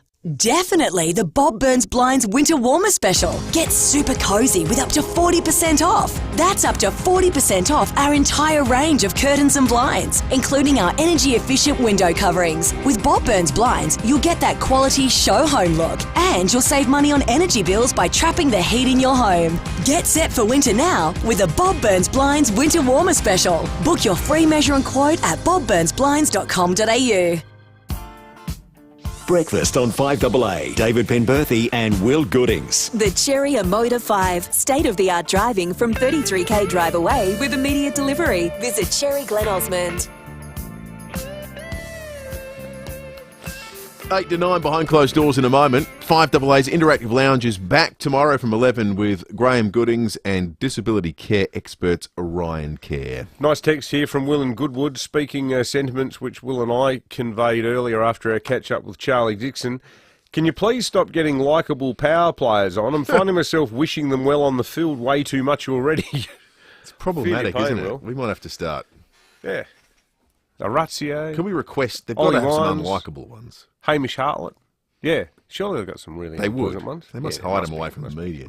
I'm sure that's most of them that we just haven't spoken to. They're much easier to hate in the 1970s and the Sandful. You go out there sort of, holding your rosary beads, hoping that, Phil Heinrich wouldn't get decapitated by David Granger. Time for Fuel Watch. Download the free RAA app today to find the cheapest fuel in an instant. Here are some cheap spots we've used it to find. The Ex-Convenience Grand Junction Road, Port Adelaide, $1.62.5. The Ex-Convenience Goodwood Road, Panorama, $1.61.5. The United Sunnybrook Drive, Windvale is $1.62.5. The cheapest diesel is the United Main North Road, Paraka at $1.67.9. Time for Behind Closed Doors, thanks to Aussie Fast Transport Solutions, interstate freight, distribution, warehousing and local Adelaide couriers. Call Aussie Fast, 13 13 64. And when we get behind closed 5AA Mornings. With Graham Goodings. Beautiful day in Adelaide. The sun shining and the birds singing. Hope you're having a, good day so far. I think it's interesting that a person with my, credentials should use an expression, quite a lot, and especially when coming from a background in, broadcasting, you'd think that I'd be the, last to use an expression like, over and over. Not a criticism, just a, observation. 8223 0000 is the number if you'd like to, give me a call. It's also great to hear me using the word ambiance, because whilst I do have mostly rounded vowels, it's obvious that I am Australian, but you get me talking about Hahndorf and then you'll hear me saying ambiance quite a lot. It's kind of comical, because I'll be talking along, sounding kind of, normal, and then suddenly I'll come out with ambiance, and it takes you by surprise. Surprise. I wasn't aware of that. I hadn't picked up on it either. Ambiance. Ambiance, French, isn't it? Well, sounds French. It's French for ambience. Sounds French now. Should get Lucien to pronounce it. There, we could certainly do that. Don't know what the country of origin of the thing that washed up on the beach in Western Australia is yet. Wasn't it Indian? Well, that's what the Reddit investigator that Indian I saw rocket made a very compelling case as an Indian rocket. I don't know why they wouldn't just claim it as theirs. It's not like it's not It's not like a Russian weather balloon. Maybe there's Chinese. Maybe weather part of Operation Vulnerable will be cracking down on littering, and they don't want to. Well, why not? There might be a fine. Why not? There is an update, though, this morning. Well, it's off the sample and right now being whisked away under police guard to an undisclosed location for investigations to continue. Environment officers in protective gear have just taken samples of the sand while the beach has reopened to the public. This is the end of the emergency response, but the work is far from over. That's Jack Hahn from 9 in WA. Here is Melissa Desvart from the WA Space Radar. For a long time, we would just launch things up into space and the various stages would fall off. The hope was that most of that would burn up in the atmosphere on re-entry, but it doesn't always do that. Once you essentially launch something, it belongs to you, and there is an obligation under international space law to return, insofar as possible, anything that lands on your state that belongs to another state. We could always issue an invoice if we felt so inclined. Well, I take it back. So Melissa is a space lawyer, which sounds like an actually exciting area of law. I don't know if they taught that at Adelaide Uni when you were there. Neither did I. I didn't go to any lectures. So you have to pay the fee to collect it. Isn't it flotsam and jetsam? What's the space equivalent of that? Spacesome. And what's the difference between flotsam and jetsam? Well, one comes out of a plane, one floats in the ocean, isn't it? Is that right? Yeah. Flotsam is from ships and littering. Jetsam. Is that true? Well, that's my understanding. I thought one was something that was found floating and the other was something that was found washed up. Oh, really? Lucy's in the studio. Morning, Lucy. Lucy, did you do a module on space law? I actually did. Melissa Deswart was one of my tutors. Is that right? Lecturers. She was a long-time server at Adelaide Uni, and she's now headed over to the west. But a quick Google of flotsam and jetsam. Terms that describe two types of marine debris associated with vessels. Flotsam is defined as debris in the water that was not deliberately thrown overboard, often from a shipwreck or an accident. However, jetsam describes debris that was deliberately thrown overboard by a crew of a ship in distress, most often to lighten the ship's load. Maybe from jettison. Yes, jetsam is a shortened word for jettison. Gee, The they'd be word pretty rare flotsam- the times you'd use jetsam then, aren't they? Yeah, the word flotsam derives from the French word flotter, which means to float. Flotter, like... I don't speak French, but I would have deciphered that one, I reckon. If you're going to the aquatic centre, make sure you wear your flotters. Thank you, Luce. So space law, is that things like what happens if you find a snail in a bottle in zero gravity? Yeah, who's responsible? Space ginger beer. Actually, you know what? I don't think I did. I didn't do the elective. We did do a bit of it within international law. So where you talk about air rights, maritime borders, everything that's associated with that, including things that fall from space. Magnificent work, There you Bruce. go. Thank you. We're out of time. Graham Next time you Goodings find is- something washed up on the beach... Oh, you'll we be got the full Smeg bottled. rumour file. Oh, we do, and Koala, with his excellent rumour, hopefully true, about the... yes, please. Conclusion on the horizon for the Crows headquarters at Theban. Building or renovating, your first choice should be visiting the Smeg showroom at Deputy Distributors. Taste the difference with Smeg and stick around. Graham Goodings coming up next. Hey, you in the car. If your next service is due, just remember that Mawson Lakes Mazda has your back. We'll take